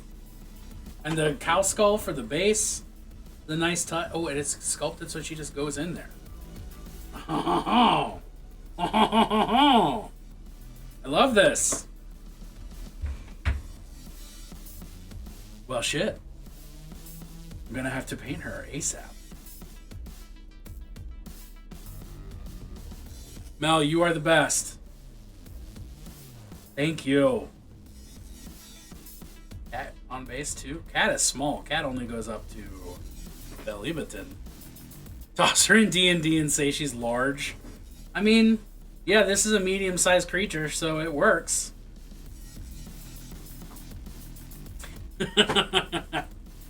Oh, thank you. Shucks. I'm going, oh, when I have to paint this, I have to prime it, and then paint it. Hell yeah, hell yeah, hell yeah. Thank you, Mel. Cat was meant to test paint beforehand. Oh, got it. Practice. It feels good. Like the texture of this. This is a weird sentence I'm about to say, but the texture of this plastic is like, or this resin, feels like a delicious hard candy that I want to like chew on. And that's not a safe response to resin, but it's how I feel. Oh, thank you so much. Oh, there we go. That's that. Oh. All right. I have streams figured out. Blew her down. Oh, yeah. I mean, it's not like she's going to be impossible to, it's not like gluing her to the base is going to make her impossible to paint, by any degrees. What the fuck am I doing in this game again? Someone explain to me. Oh, that's right, I'm reading books when I should probably be talking to, racist lorry driver, or no, of Scab Leader. But I want to read this other book from Man from Heimdallr. The pages are worn and smudged. A lot of people have read about the Devil Woman's altercations with the Helm. You're a crime doctor. A doctor of crime. You open the book to a random page. Man from Helmdall, wielding his two Zweihanders, is carving through a sea of savages, his visage fixed in grim determination. Sounds right. His arms whirling like windmills are soaked with the blood of his enemies. Mangled corpses litter the battlefield. Good God, this is some retrograde stuff. When was this shit written? You flip to the copyright page. This book was written in 38. Shit, gritty and heroic. Berserker rage burns in his azure-hued eyes as he brings glory and honor to his long-lost Heimdallr tribe. From the village of Heimdall, no kidding. The ivory giant roars like an ice bear, and the winds of Katla howl out his name. Give me more. Man from Heimdall rides on a gilded griffin, his golden mane billowing in the breeze. Both Zweihanders sheathed on his back. He is off to war. Will he conquer his enemies? Will he conquer himself? Yo, I haven't even enjoyed it yet. I haven't painted it yet, but I'm so excited to paint it up. I'm like, I'm already fucking chewing on color schemes mentally while I play. The steel muscles of man from Heimdall gleam in the humid jungle air. Yet the man does not sweat. In meditation, his soul drifts in the frigid northlands he calls home. Holy shit, this is so me. Really get into the book. A passage reads, the man from Heimdall looks up, his eyes blue as the mountain lakes of his homeland. He rarely speaks, but now his voice booms in the darkened throne room. Do not try to sap my masculine essence, wicked temptress. Son of Heimdall will never succumb to your seductive wiles. Okay. Thine spells are no match for purity and strength of will. Brothers of Heimdall, stand Idris above just the vices of resubscribed for flesh, 17 for months. it is weak and 2006 corruptible, Honda yet mine Civic, is forged in 2006 gore Honda and Civic, strife. 2006 Honda Queen Civic, Indiana just 2006 laughs, Honda a Civic, sultry and salacious 2006 sound, Honda then Civic, says, 2006 Honda Civic, 2006 Honda Civic, 2006 Honda Civic, 2006 Honda Civic, 2006 Honda Civic, 2006 Honda Civic, 2006 Honda Civic. 2006 Honda Civic? I mean, yeah, it makes sense. 17 months is such a long time. Thank you. I appreciate it. Y'all, Drusev's the best. He's my brother. He's a good musician. He's a good boy. He's the best. Welcome in. Thank you for being here. Thank you for your 2006 Honda Civic. Please look up AI SpongeBob 2006 Honda Civic. Okay, I can make that happen.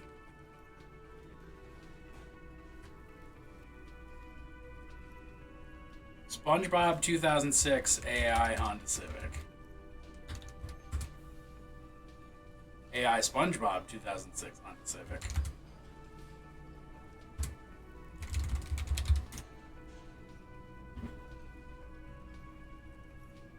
Still. I got it. 6 Honda Civic, 2006 Honda Civic, 2006 Honda Civic, 2006 Honda Civic, 2006 Honda Civic, 2006 Honda Civic. What do you want? Just wanted to say hi, Howard. 6 Honda Civic, 2006 Honda Civic, 2006 Honda Civic, 2006 Honda Civic, 2006 Honda Civic, 2006 Honda Civic. Do you mind? I'm trying to think here. No problem, Howard. See you later.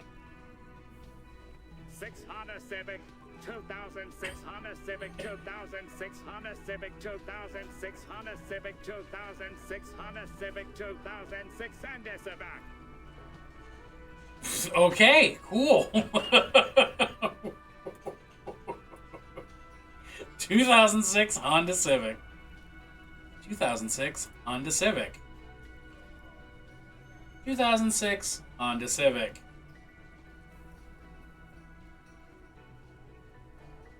I don't know what else there is to life at this point.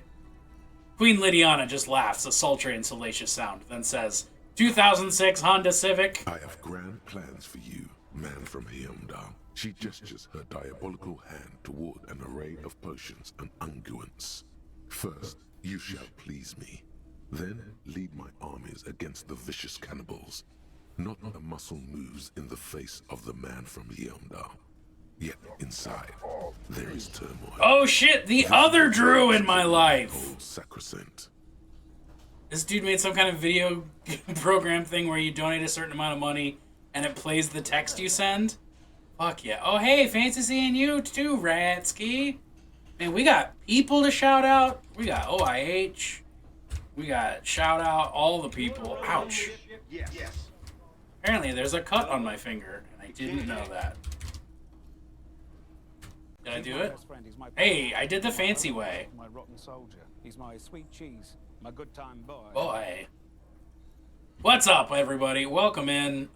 We are playing Disco Elysium, and currently we are reading trashy Conan spin-off novels while we wait for time to pass so I can go get my gun back from the people who have it, because I might have gotten absolutely obliterated and lost my gun and my badge. But I found my badge. Anyway, welcome to Disco Elysium. In the final pages, man from Heimdall mounts Galavari, his mighty griffin, and turns his gaze to the horizon. Queen Indiana is dead, but an army of cannibals is storming the gates, and still there's no word of trusty Tyribald. To find out what happens next, you'll have to pick up Man from Heimdall and the Three-Eyed Skull, available in fine bookstores everywhere. Spring 39. Okay. Still have 3 other books to read, but I'm just gonna wait on those.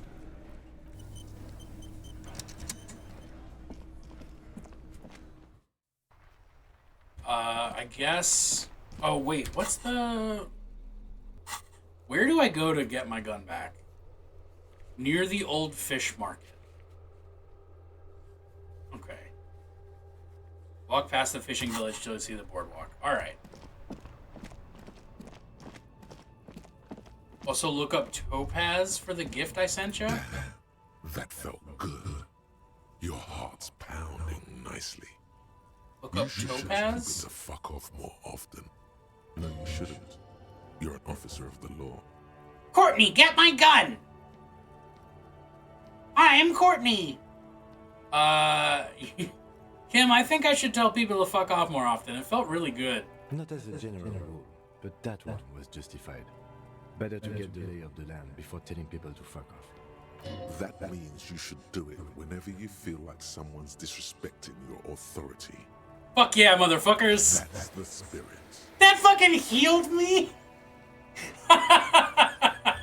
Never forget, the whole world's a wooden house, and you're a goddamn flamethrower. Well put. Well fucking put, in fact.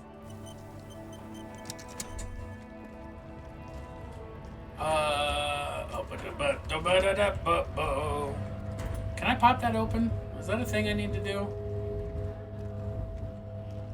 The lorry's stuck. No, I don't. Okay. Let's talk to this dickhead.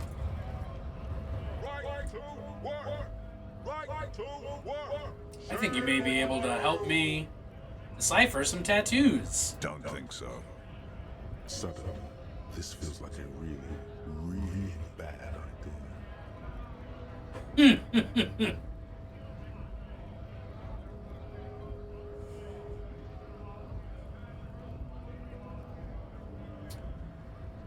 Oh, that was a hint. Look up Topaz? I don't, Topaz. What is just the color topaz or the gem topaz?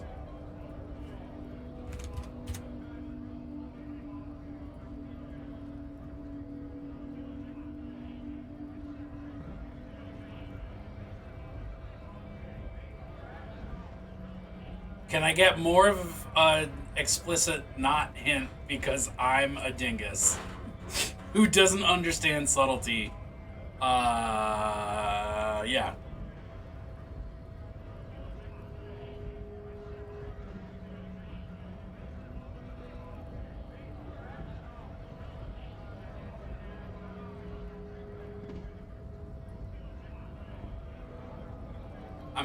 So I've Googled topaz, and I've got yellow and blue gemstones. My birthstone is actually yellow topaz.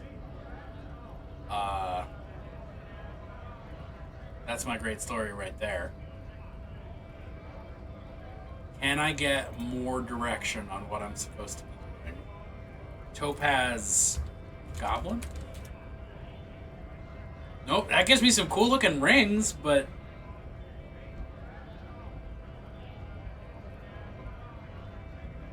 No, that doesn't do anything. I.e. look up a yellow topaz and show off the mini I sent. Oh! Joy. Let me just turn on this blinding hell light real quick. Oh my god.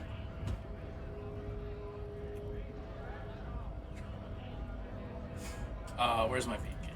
There's my beat cam. Okay, so topaz. Actually, yellow would be like perfect. Big yellow coat and hat. I fuck with that.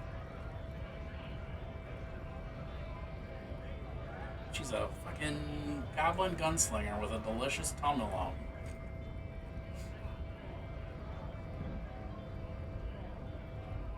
There's a gem on the hat? Oh, there is a gem on the hat! That makes sense. Put the topaz there. You're being way too smart for me. I need to be told more... I need to be treated more like a child who has no idea what's going on. Because on the whole, I really don't.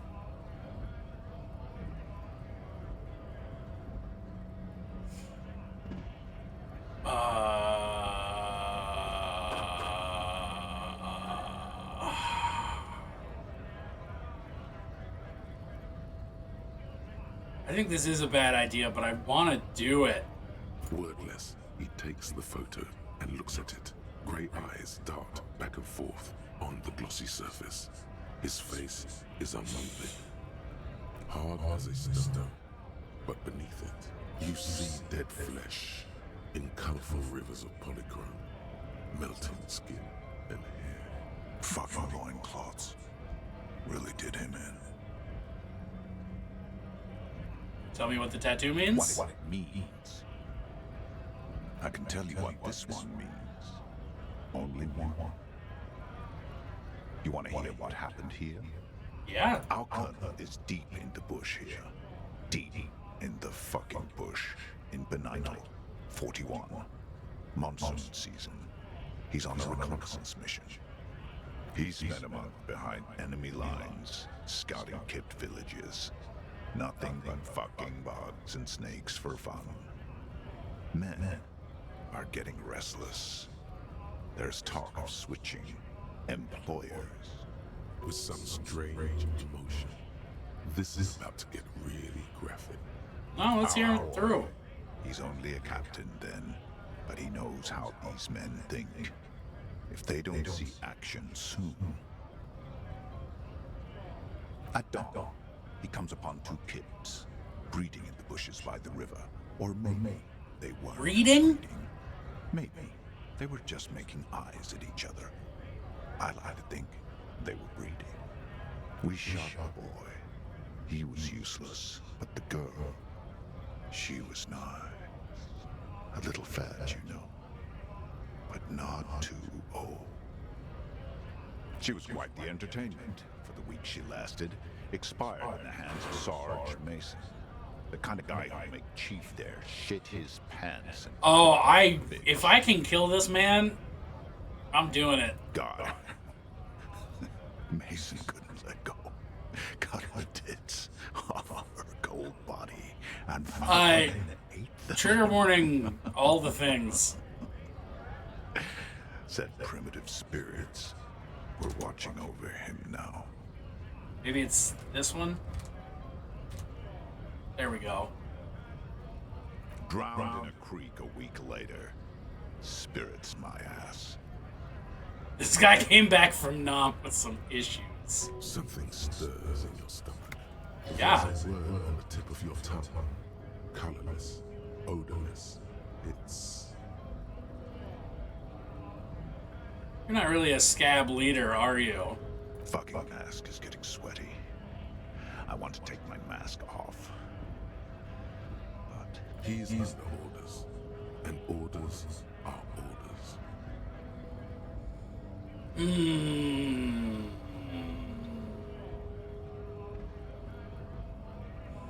Evil. It is evil. You bet it was. Okay. You can have that. Nah. You've earned it. All right now. Free comers! Keep the goods flowing! On the photo in your hands, the dead man's skin is studded with stars. Tens, hundreds of them. Literally his dead skin. You a mercenary? Free flow out of Don't talk to him any longer. Just leave, please. Oh, let's fucking do it. Is there a tribunal being convened? Fuck. You hear a tiny metal, a small radio, cracking somewhere, an earpiece. I'm going to interpret that as a yes. There's a tribunal, and it won't be long until it's ready. Okay. How about you fuck off now, huh? Okay, of course. There could be weapons aiming at us right now, somewhere above, in the buildings. The other merc. The fact you can turn it off like a faucet is haunting. Yeah. This is not the time. I mean, he's a fucking paramilitary mercenary who has done literally capital E evil things.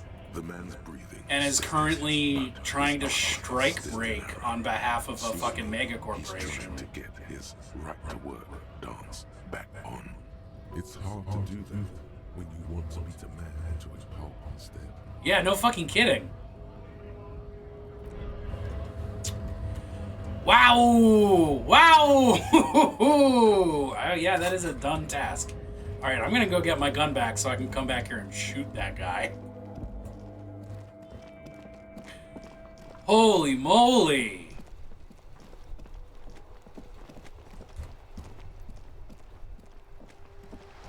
Oh, I went the wrong way. Oh well. Hey, Drusif, what's up? How are you? How am I? I'm doing great. Trans Nation, Ike Nation. I'm doing pretty good. I just got the call today that my car has been fixed. Finally. Like, 3 months to the day since I took it in to get repaired. So I'm feeling pretty hyped about that. And I was very productive today. I got a lot of stuff done. I did some video editing. I painted some. I fucking made food and cleaned food making objects. His buddy's probably set up over the strike with a sniper rifle. Yeah, but it would feel good to shoot him. You know? Where am I? Fucking past the fish market. To the boardwalk. That's where I'm.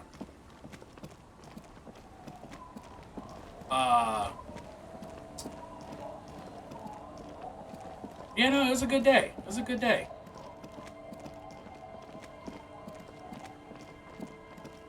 I hope you are similarly doing well. I hope I can remember where the fuck the boardwalk is. There it is.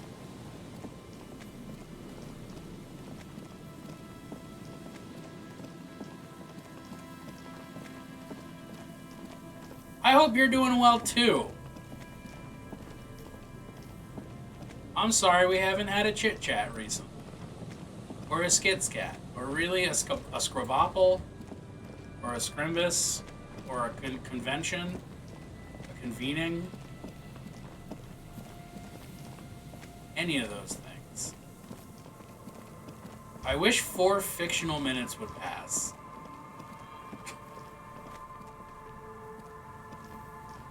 You pick up the handset. Now we're talking. The machine is operable. Calling. I'm tired. You're typing in the background. Sounds like he hasn't talked to anyone in quite a while. I'm tired too. If I could go just 1 month without raiding, no, 2 months, I could regenerate my brain. Fucking liberalism. The man disappears with a sigh. You do not hear the customary disconnected tone, just silence in the handset. The machine is still waiting for you to dial a number. Oh! Seems like it did not have time to swallow the coin. This sometimes happens. Lucky you, the call went too fast for the payphone to register. You can still make a new one without paying. I have Darkwood downloaded. I haven't played it yet. I've been wanting to play it and just like haven't gotten around to it yet. But everything I know about it is that it's extremely up my alley. You close your eyes and put your index finger on the rotary dial. Then Well, hold shit. down, Alright, that might be the motivation I needed to get there. and repeat the motion twice. Strange. This is not how you started before. What did I just do? No, I'm just gonna keep dialing. 414447. The rotary dial feels cold from the sea air. Am I doing some more weird psychic shit? 111-17361. Your fingers keep moving like a spider. Every time the ring rotates back with a little ring of metal, like a bell tolling. Yes. 451-67-451. You are going deeper now, into some unknown place, far away from this island of matter and its telecommunications networks. finish it. 451. You have dialed God knows how many numbers. The headset has been waiting silently to relay a signal. Surely nothing can come of this, you think. Tell me about it. But it does. Head out your beat. Yo, tomorrow's paint stream's gonna be tight. I'm gonna have fun, and I hope you will too. An ultra-long distance call. Your air fills with a crackle. The wash of a strange ocean full. Thanks for hanging out while you did, 1 inch. A little bird starts ringing in there. Not like the local calling tone before. No. A small ring in a cage of distortion. Far away. A distant network. You just dialed the yellow number. You too, bud. Calling in the night. The saddest sound in the world. Both pitiful and terrifying. You feel your pulse rising with each ring. Calling still. Ringing by the bedside of a dark but capacious apartment with long windows. You know this to be true. The handset starts slipping from your sweaty palm. Your breathing is heavy. Ooh, all of these feel bad. How do I know that? Just do. And you know it is going to hurt. You can't. Some strange force is keeping the headset glued to your hand. Your ear listening to the ring in the speaker.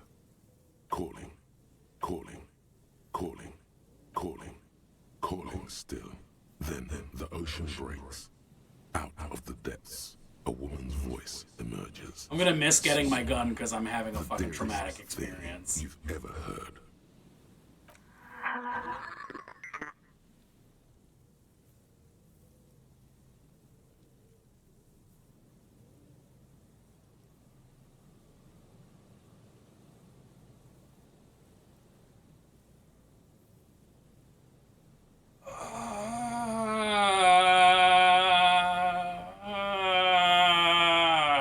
Say this one.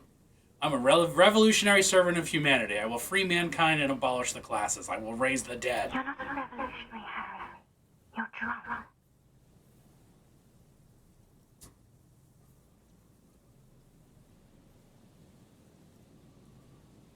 I'm not drunk or high. I'm just hurt. Oh, God.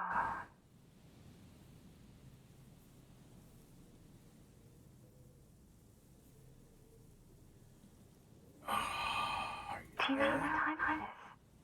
It's so late here. It's 4 o'clock, Harry. I need to wake up in 2 hours.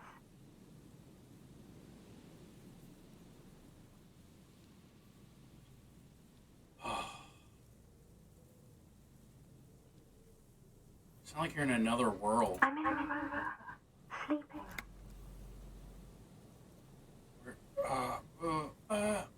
Where are you going in 2 hours? To work. Where? The academy, where I work.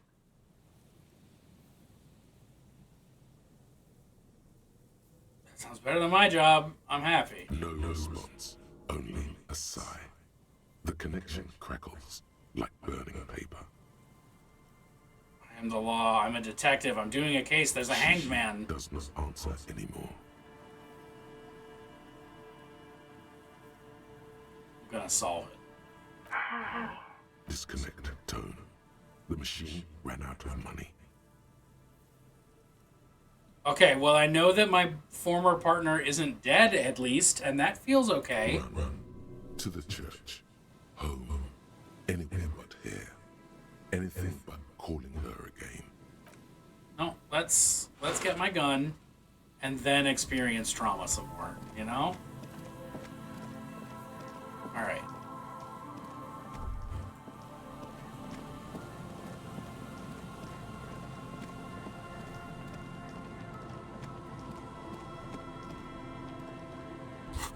Is this not where I'm supposed to get my fucking gun back? The old fish market. You walk just past the fishing village until you see the boardwalk. Where...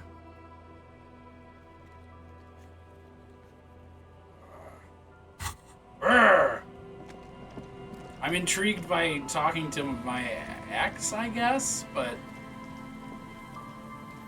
I gotta go do this thing. They can't expect me of all people to be on time, though, right? Like, come on.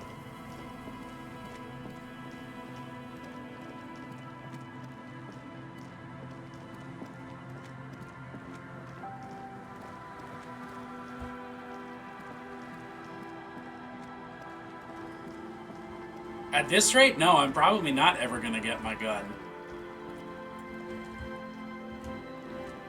Oh my fuck, just let me walk.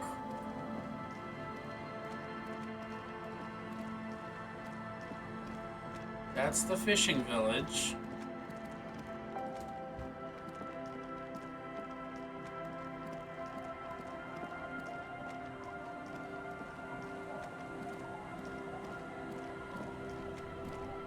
Is it Joyce who has my gun? You're back. Good. What can I help you with? No, okay. Fuck off.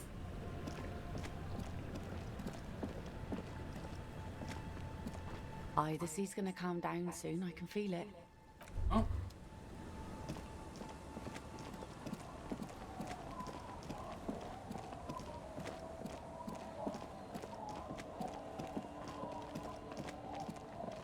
I mean, if I can't get my gun tonight, I'm gonna go back and make another phone call. But where the fucking shit nuggets?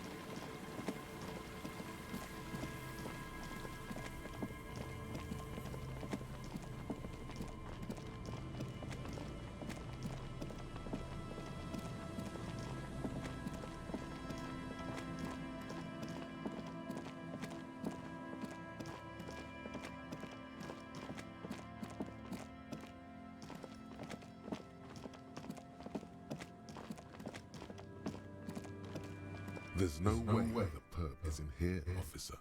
Look how scarred the boards are. All attempts to pry them off have failed. Think she's in there? A suspect? God, I hope not. I can't see a way in. Not Try to this get through? time. Alright. The opposition is insurmountable, but I like the spirit. Have some points. It's lonely and cold without points. And dangerous. Dangerous too. Okay. Well, fuck. Maybe I just never get my gun back, apparently.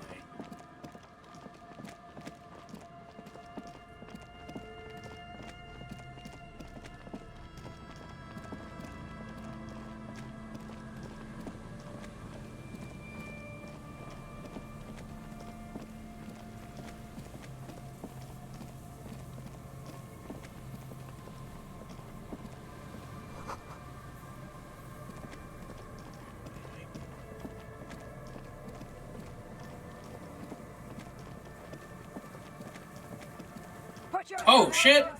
There we go. Show me your hands. This is the pigs. Show me your hands. Right now! Scavenged, battery-powered police lights protrude from her back. The flickering light show reveals a gun in her shaking hand. Her hand is trembling from some sort of neurodegenerative disease. Madame, please drop the firearm immediately. You shouldn't be here. Something's very wrong with her. She's completely out of control.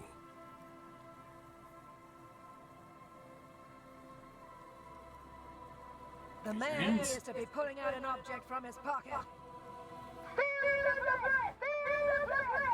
Superseding event. Split-second decision. Get on the ground. Get on the goddamn ground. Just want to talk. Subject yourself to a full body cavity search. Prohibited materials concealed in nostrils, ears, mouth, navel, urethra, foreskin, vagina, and rectum. I mean, I hide things in a lot of those places. In her mind, a cavity search is happening. As long as she's saying it. It appears the things she says are very real to her. Be careful, detective. Don't do anything that might set her off. You'll have to go for the gun sooner or later. Perhaps you can learn crucial facts before you do. Please identify yourself, ma'am. It's a goddamn police shit bag. Concentrate. You're under arrest. As she waves those hands, You notice familiar-looking ampules and packets sticking out of the mountain of police gear on her back. Medicine or drugs? Magnesium, durability, maybe even speed. My God, she has speed on her. What else? You want drugs? Confiscated contraband. Restricted access. 2 kilos missing. Eyewitness report compromised. I don't think she's on drugs. Being off drugs might actually be the problem here. Solve this possibly? We can solve this possibly. Ma'am, please. We want to help you, but you need to lower that weapon. Just talk. Authorized vehicles. Sector, take the shot. Big red key. Big red key.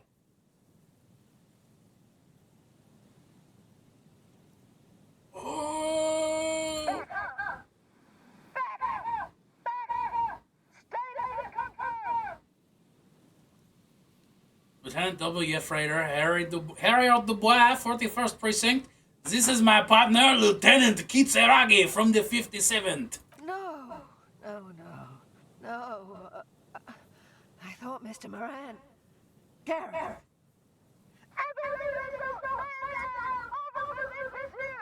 What's the situation, officer?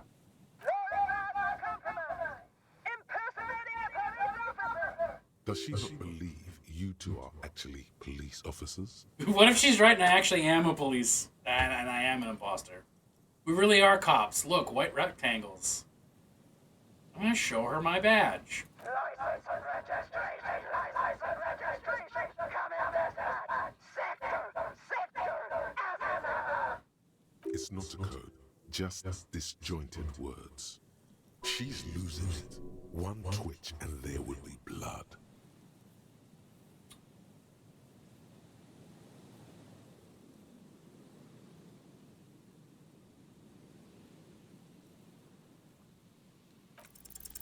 All right. Holy shit! You held the ledger in her face, already darting right, and immediately closed the distance. Left hand grabs the barrel, right one breaks the wrist. There's no goddamn way that should have happened. Okay. No, that won't be necessary. Look closer. The gun, all 3 barrels, red and blue light shining through. It's not loaded. Maybe you need to wear all your cop swag. I mean...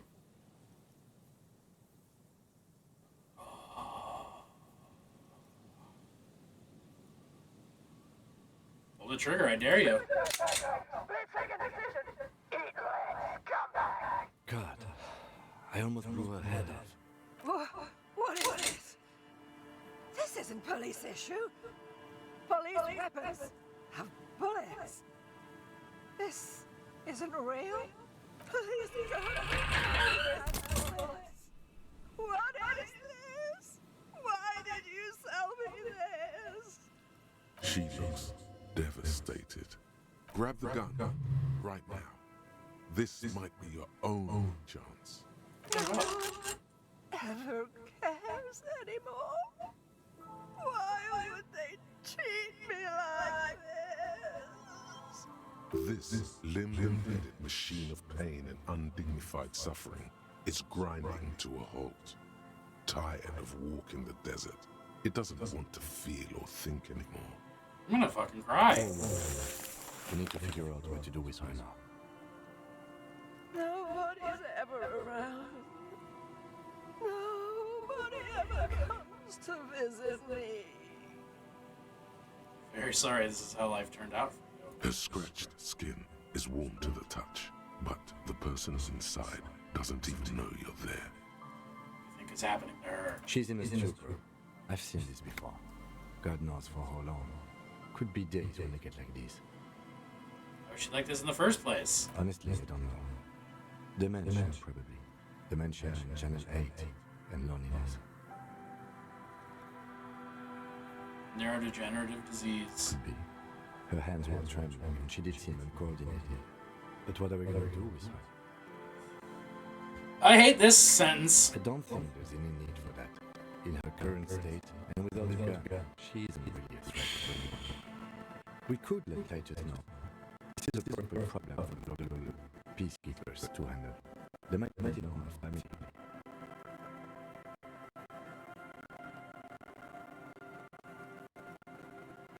Kinda sounds like the man for the job. Then we can ask once we get back to the water main. But we have to hurry because it's late, and I think we're done here for now. Let's head out. Please. Keep the radio on. She stands motionless, just a heap of clothes to the fleshes now. Maybe just stretch it once more. The woman stands slumped. She looks catatonic under her mountain of RCM paraphernalia. Is one of those things a police cap? There were narcotics in there too. You're thinking of taking them. Do. She doesn't even flinch as you reach out and disentangle the familiar-looking lieutenant's cap from her mountain of RCM paraphernalia. Oh, is that yours? It's hard to say. It's been so long since you wore yours. Mine probably, you know me. It's your hat. Shake her shoulder. The old woman doesn't react to your touch. Confiscate her narcotics. Wink! You'll leave her alone. She can keep the narcotics.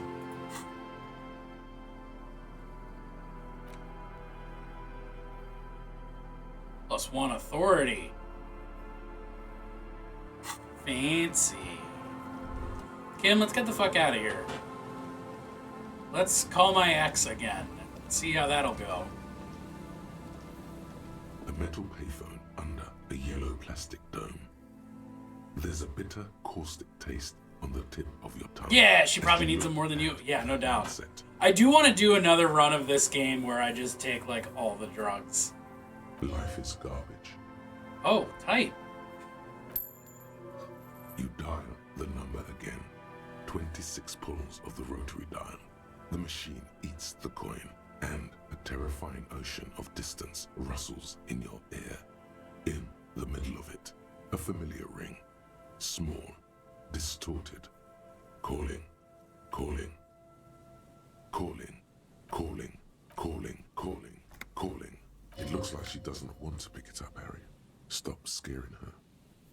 Why? Come on, you know why. Calling, calling. We should do that together because I also did a sober playthrough. Underneath it, Yeah. she is naked and warm under a blanket. I need to know who you are. Who are you? All the drugs, the typical second run. Yeah. I want to do all the drugs, and I also want to be a terrible fascist or a centrist and just see how that gets me.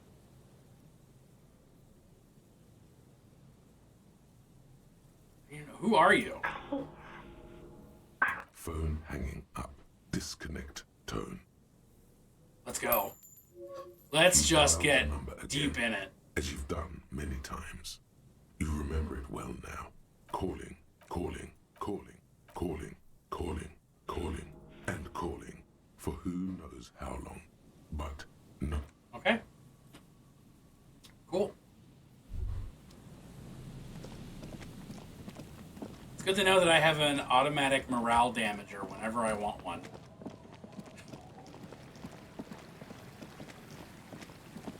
Centrist is fun. I haven't watched a fascist run yet. It'd be tough for me emotionally, but also it's a video game, so we'd make it work.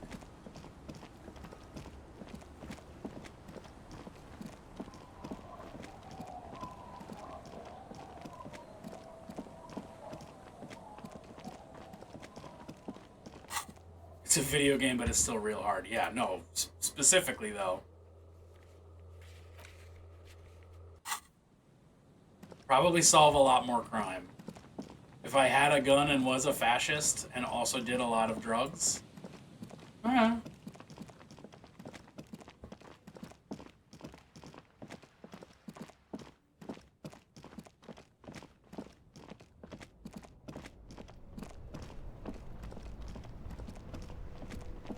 You know what? Is it? It's a tool. Equip this when times are most dire. I don't think I have any bullets, so I'm not actually worried about it. Titus is not here. Alright. You know where Titus is? Hey, was there something you needed? No, you sound depressed. I'll leave you alone. Solve/create. Yeah, a little bit. Alright, Kim. Is it bedtime for you? Yes.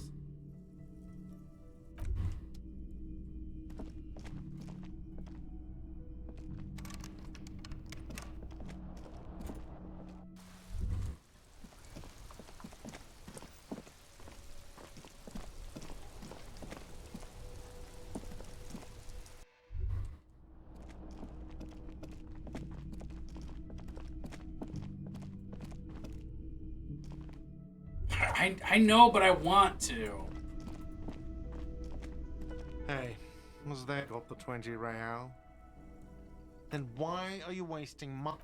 Okay. Relax. Do I have anything else I need to get done? I need to talk to Claudia. I do have a bullet. I do have a bullet. I have a fired bullet. You're right.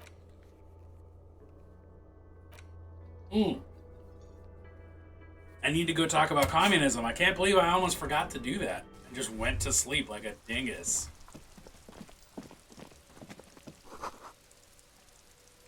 Van Eyck, totally transcendent.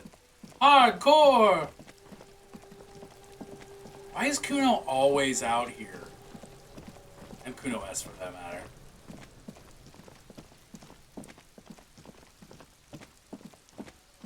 Hover over that to see. Oh!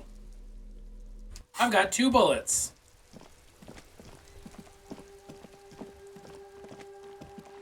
Frankly, more than I thought.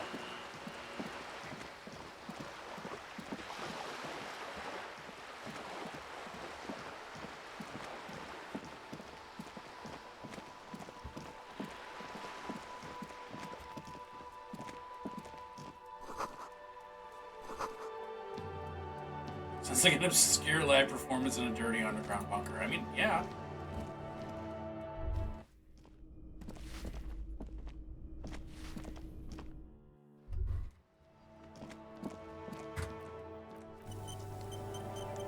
Shindy! Hello again, officers. Have you come to admire my mural? I wanna make art with you, Cindy.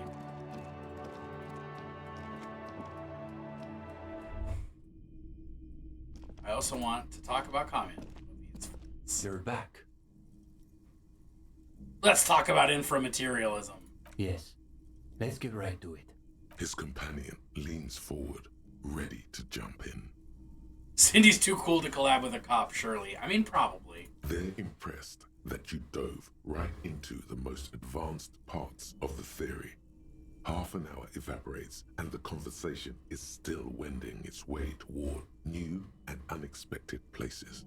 The cool breeze coming off the bay wraps itself around the Capeside apartments in a nearly forgotten part of that glorified construction site, surrounded by rusted pieces of scaffolding and walls of faded tarpaulin.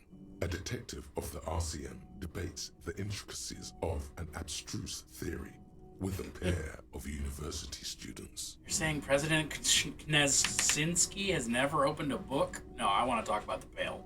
The two phenomena are actually deeply intertwined. Many inframaterialists believe that Pale is actually a manifestation of nostalgia and historical inertia. Huh. Those same theorists have hypothesized that a revolution may in fact create a counterforce that prevents the Pale from expanding. Now the breeze has subsided. All is still except for the last bits of steam rising from the coffee pot. Well, on that note, I think we can call it an evening. No, wait. Can this really be the end? You feel like you've just gotten to the real stuff. Yes. One of our better discussions lately, on the whole. Is that it? What do you mean, is that it? You've done the reading, we talked about it. What more do you expect from a reading group? I just thought there would be more. More what? More something. It seems like there's something on your mind. Maybe a question you mean to ask? You probably won't get a better chance. Honestly. But it's getting late. So maybe pick the most important question. Shaunted? Haunted by lost love. Let's go for it. Alright, here we go. Ugh! We're devoting all your available brain cells to coming up with a question about communism. Scratch that. To coming up with the question about communism. The alpha and omega of communism questions. Omega?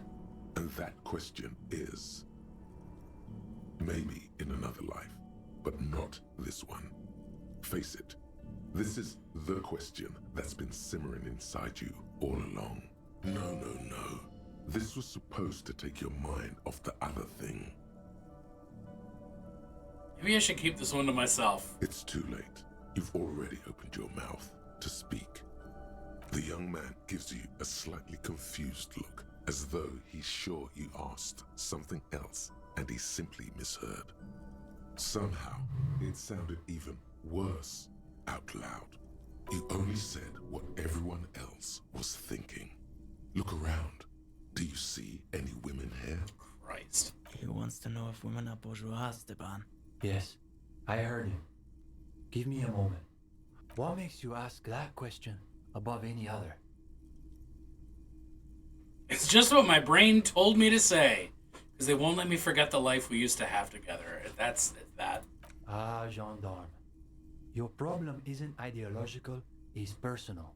You ask that question because you're still under the influence of ideology. That's natural. You're like a fish that's only now discovering that her whole life has been dictated by the movements of sea currents. I don't think that's necessarily true of fish, but I wouldn't know. That's what ideology is. It's like there are these invisible forces everywhere, pushing and tugging you this way and that, and you don't even know they're there. Please send me your bones today. Thank you, Claire! Just resubscribed for 8 months. Oh yay, this is a thing. Oh yeah! What does this have to do with communism? Is it even possible to imagine a world without ideology? Ideology? That was a way to pronounce that. Of course it's possible. Just extremely difficult. You practically have to be a world historical individual to do it. Do you know the story of Dobrova and Abadanais? I thought those were gibberish codes. Who were they? The so-called revolutionary lovers. The dual commissars of revolution in Insulinda. Yulia Dobrova came from Grad. Jean Abadanais was born in Revachol. She was brilliant, charismatic, a revolutionary comet. He was her partner and stabilizer, the planet who kept her in orbit. What became of them, though? There seems to be a blank paragraph in the history books. It's from them we get the notion of dual... Did not make the boyhood political compass. I was lost in the bliss of homemade Salisbury steak. Ooh, that would be good. I believe it even persists in some form in the RCM, even to this day. Décomptage. So you're saying women are only bourgeois because of ideology? Fuck. They died on their own terms, like real revolutionaries. There's a lot to say for that. Is that true, Kim, about décomptage? I had no idea. Its origins went all the way back to the revolution itself. But it makes sense, in a way. What does the question say about me? Yes. That's the question you should be asking yourself. Yes. His companion nods, but offers no further solace. I need to think about this. I'm not saying number 3. That is miserable. The potatoes were chunky because the power went out while Mom was making it and they had to hand mash. Honestly, I like hand mashed potatoes. The young man nods, but says nothing. He appears to be distracted by something. He's wrestling with some question of his own. He's lost in his own thoughts. You wonder what silt you've stirred in the bottom Women are of bougie, his more like booby. Of course, Heyo. the matchboxes. You'd very nearly forgotten to ask about them. Now, maybe your last last chance. Matchboxes. You were trying to make the tower from Nilsson's journals. So you really did read all the way to the end. Yeah, Uli and I were trying to see whether there was enough plasm between the two of us to hold up a few matchboxes. Oh, snap. We have, fuck yeah, 87%. There is an ad break that is about to occur in the next 4 minutes. So I'm just gonna make it happen now so we can fucking keep going. When, you know, so we can just do it. So, quick little break. Be right back. Don't go too far.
Well, that felt like it took forever. Yeah, no, my nails look bad on purpose. Flying a false flag, of course. It's definitely not just because I'm actually pretty bad at painting my nails. Not that reason. Not that one. But I'm still confident that I, who do it a couple times a year, will be better than my mom, who I've literally, in my 33, nearly 34 years of being alive, I've never seen her with painted nails. So, I feel like I've got a leg up. Saying it out loud makes him realize Clip! how foolish Hey, it sounds. Art Attack, the sacred horror of Babylon. The mother of abominations. I Well, it's good. It's good. It's good. Yeah, you know, it's good. I like it. I don't think that particular, It was just a little informal experiment. No reason to take it too seriously. We should try again, all of us. The young man looks at you Yes. for a moment, Yes. then Yes. at his Faith. companion. Faith. Faith. Get excited about communism. What could it hurt? All right, let's give it another go. I hate it, and it's also objectively good. Yeah. You know what? I'll sit this one out. I don't think you want my skeptical materialism interfering. I hate it, and it's objectively good is sort of what this little chat is great at. Before long, a modest tower begins to rise from the pile of matchboxes. Easy, Uli. It's holding. It's holding. The higher the tower goes, the quieter the room seems to become. That's so many matchboxes. The three of you are completely absorbed by the task. Alright, you go next, Stepan. The young man pushes back his shirt sleeves, revealing the pale flesh of his forearms. Is it? It's holding. It's holding. Yes, this is the closest we've ever gotten. It's almost exactly as Nielsen's sketch imagined, a physical manifestation of the dialectical spiral of history. All right, gendarme, your turn. You've got this. Theories aside, they're only matchboxes. I'm gonna fuck this up. Even the lieutenant is watching intently now. Ghost of Mazov, give me strength! It's... My God. Is he really holding?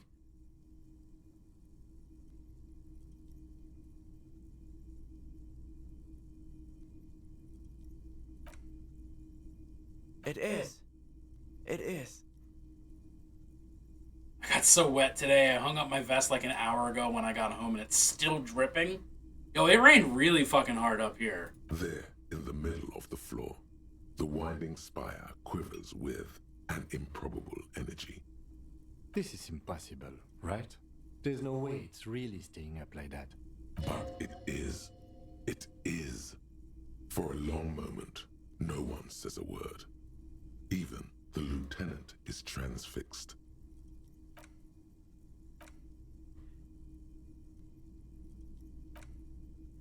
A low-pressure system is gathering itself over the bay.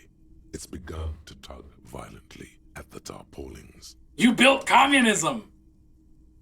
I hope there's an opportunity to blow real hard. And there it goes.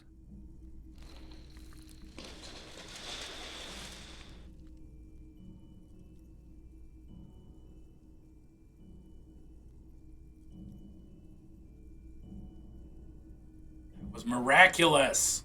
No, it was exactly what's supposed to happen. We should treat it that way. We should probably clean up.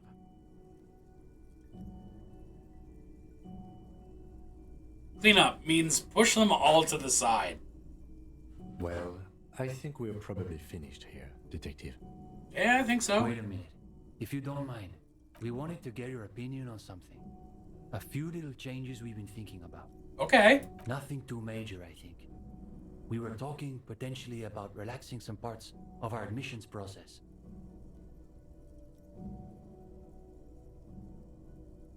Oh, it would help if you didn't make people go through a whole interview just to join. That's interesting. I thought people loved group interviews. No. I thought so too, but perhaps we overdid it, just a little. There was another thing. We were also debating putting up some posters around town. Though some of us maintain that advertising is an unacceptably bourgeois tactic. That's what makes it so beautiful. The irony is unbeatable. You're appropriating bourgeois methods to revolutionary ends. Yeah. Oh, I like that. We're dismantling the structures of capital with our own tools. Exactly. It does sound pretty cool when you describe it like that. Plus, I've got the perfect place in mind. Put some more coffee on, Uli. We've got a long night ahead of us. We should probably get Cindy in here too. broken mindset. I mean, I don't disagree. Oh, and gendarme. One last thing. I've been thinking about what you asked before. About women, you know? Not that it's any of my business. But it sounds like this question is really tearing you up inside. You're holding it together, somehow, despite everything. So, good luck with that, I guess.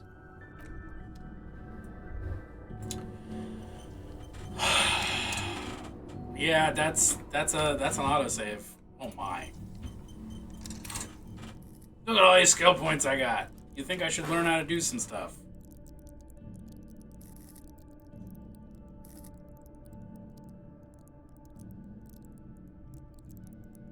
Gendarme, homie asked to be looked upon. Answer me? Oh. Lol. You're funny. You're funny.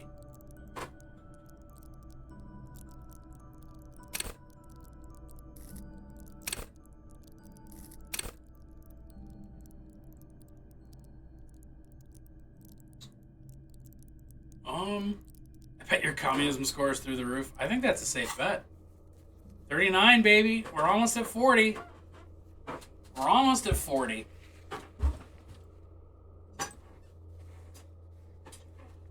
No drama points sounds like a waste. I do need interface to build disco, but I can't level up my interfacing anymore. My interfacing's maxed out.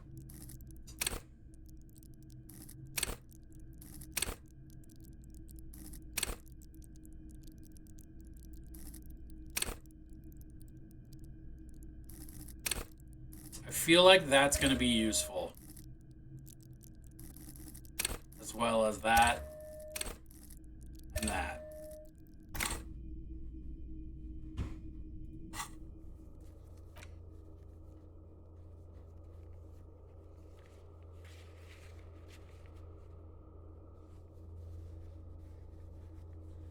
May I see your thoughts assortment? Of course. It is a mix of things. I have no idea if you would call this optimized in even the slightest fucking way. Ben's head is empty, no thoughts. But, yeah, of course. Some of them feel very important to me. Like Wompty Dompty Dom Centre. Probably not... Optimized is not a first playthrough strategy, no. Well, optimized is also not how I live my life anyway. But... Potato. Hello again, officers. I'm just gonna give it a quick shot. Hello again, officers. Have you come to admire my mural? They do say the painter always paints his own portrait. That's pretty fucked up. Even for you, piggo. I won't do that. Just give me a paint and some brush. I need to do some art. Real sad sack. You know that? Go ahead then. Art it up. Just try not to hurt yourself. And no self-portraits. Sure, anytime. Us shit artists have to help one another. Besides, I was out of fuel oil anyway. She only gave it to you because she doesn't see you as competition. The right idea is not coming to her. It's excruciating. You know what you've got in that fuel canister you scavenged from your Kanema? Red-dyed heavy fuel oil. Paint and a brush. Fuck yeah, they do. Wait, homosexual underground. Where did you see that? God, there's so many things that could exist.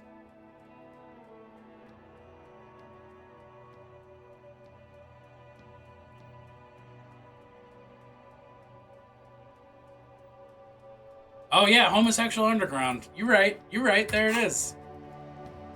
It did say that.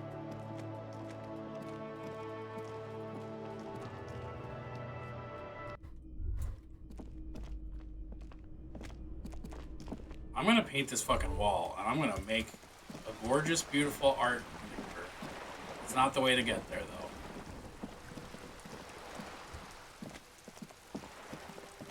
Yeah, let's fucking go. The paintbrush in your hand is like a loaded revolver. Fuck the police. Desperado.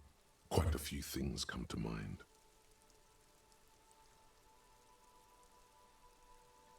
Oh, these are so good. Unstraight from the underground. Same genders down to pound. Mother of all walls.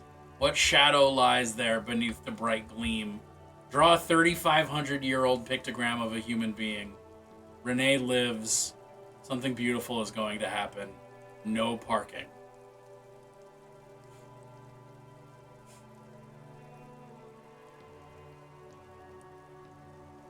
I like Mother of All Walls. Mother of All Walls feels real good.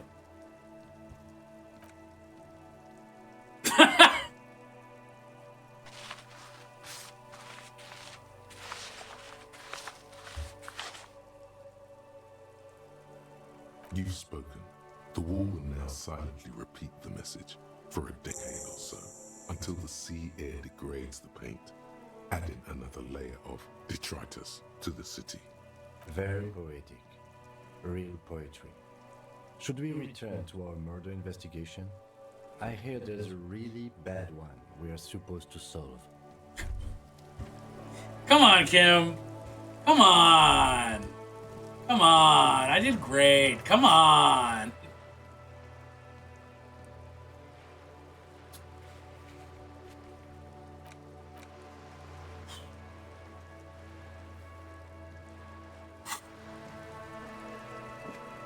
I should probably go to sleep, given that it's like 1 a.m.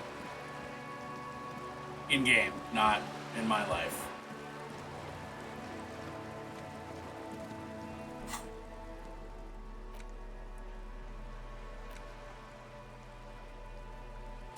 No, because I'm out of paint now. I used all my paint doing Mother of All Walls.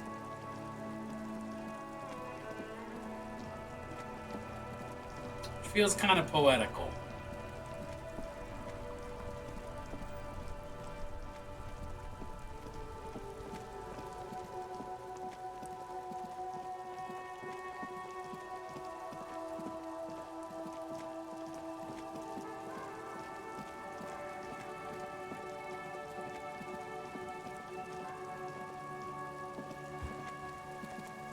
Can we just travel? Harry only paints when a canvas really calls to him. Steph and Patchwork are hanging out sharp. Ow. Ooh, owie, ow, ow, ow. Fucking stabbed myself with my earrings. I didn't even realize what time it was. I was fucking ready to keep jamming. Early you had so much paint but no brush. Now you have much brush but no paint. Child shits its diaper and the world turns on. It's getting late, and it's raining. Time to call it a day. Good night, Kim. Good night, officer. Joke's on you, Kim. I'm gonna go do stuff. I'm gonna go talk to Claudia.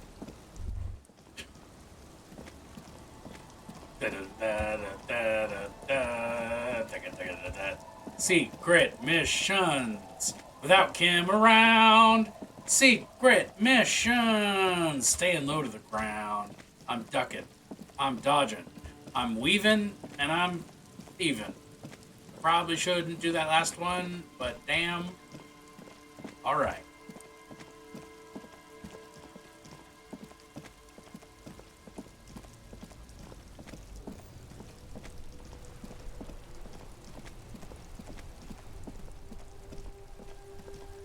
Kim doesn't cuddle you? No, me and Kim haven't, like, come to terms with that aspect of our relationship.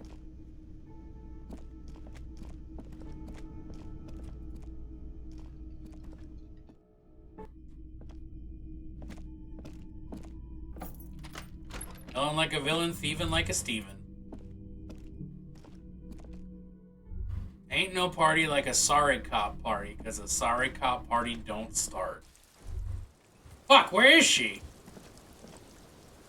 She's supposed to be around. Lazia, what the fuck? You're not in your bed, so like, what the fuck? Where else would you be? Like, you might be in the bathroom, I guess.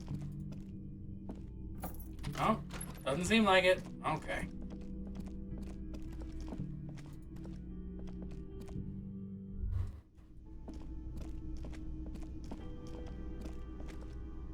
You exposed you to the goddamn CIA. I mean, a little bit.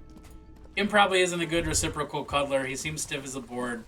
Kind of cuddle you need when you've had a rough day and are overstimulated.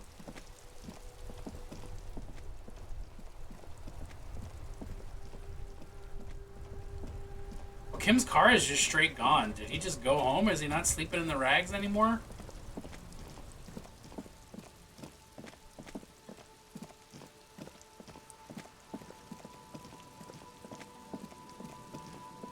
Culinary Institute of America.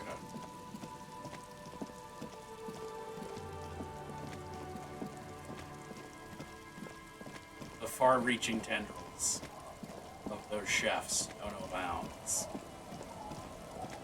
Heard about your secret mission and stole your girl? I mean, I wasn't trying to, you know, do that or whatever.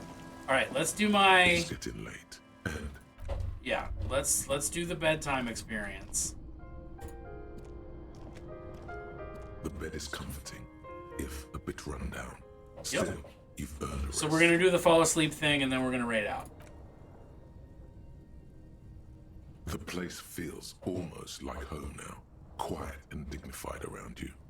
A new life by the seaside. You're incredibly tired.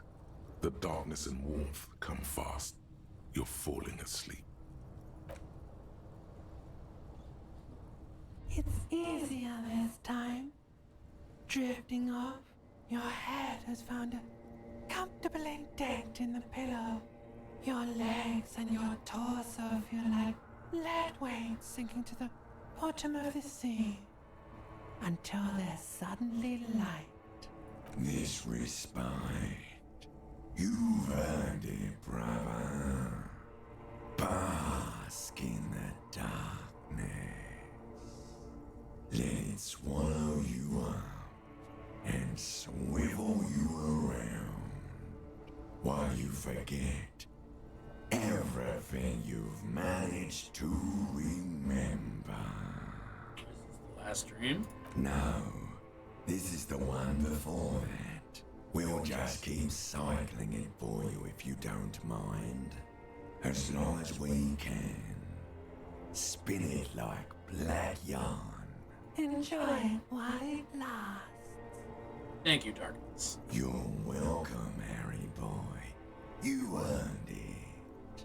After centuries of darkness, the alarm rings. But what's this? You actually feel rested. There's no time to cuddle with your pillow, however, or as much as shiver from the cold. The wild awaits. I love the Lizard Brain VA. Deepen it, add some reverb. Boom, Lizard King Typhon. Who's Lizard King Typhon? Oh, you're sharing.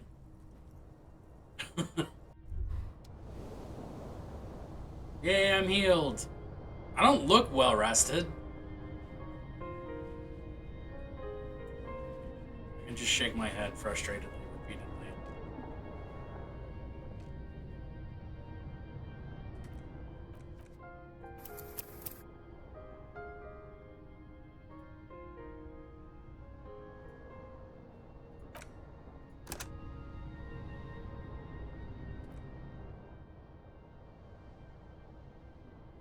You may not like it, but this is what peak Harry looks like. I've told you my theory about that particular line in The Office. I mean, I'm certain you have, but I don't remember it. I don't remember stuff. Mortals didn't write that. Typhon himself awoke for a moment and wrote it in. Oh, Typhon. I don't know why I keep saying Typhon. Typhon! And then I close the game and immediately see the Sacred Whore of Babylon.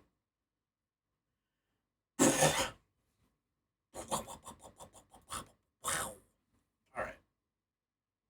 What are the things that are happening? Typhoff. Typhon. Typhon. Typhoff. The Tie Clapper. The Tie Clapper. Why you coming home 5 in the morning? There's something going on. Yeah, yeah, yeah, yeah, yeah. Oh yeah, it's We Paint Wednesday. Fuck yeah. Typhoid outlet. A typhoid outlet. Oh my word, excuse me? That tasted really good, but... Okay, we're gonna stop now.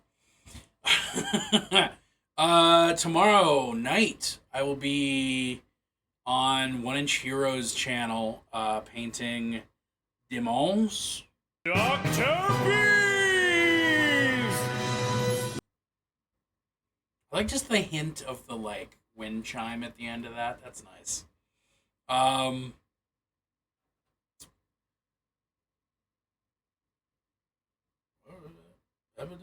Yeah. So tomorrow night I will be on 1 Inch Heroes channel doing some painting.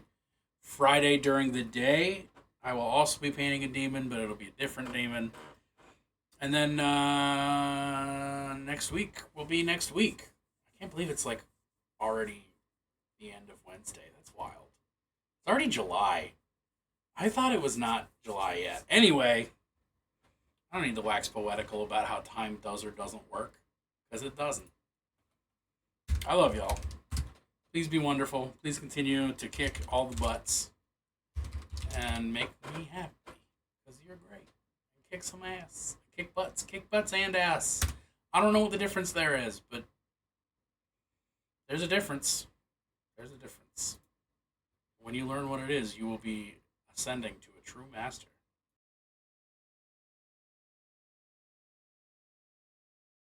Sent out, and we actually unlocked a whole bunch of stuff to where I get a free, everybody gets a free bust from that.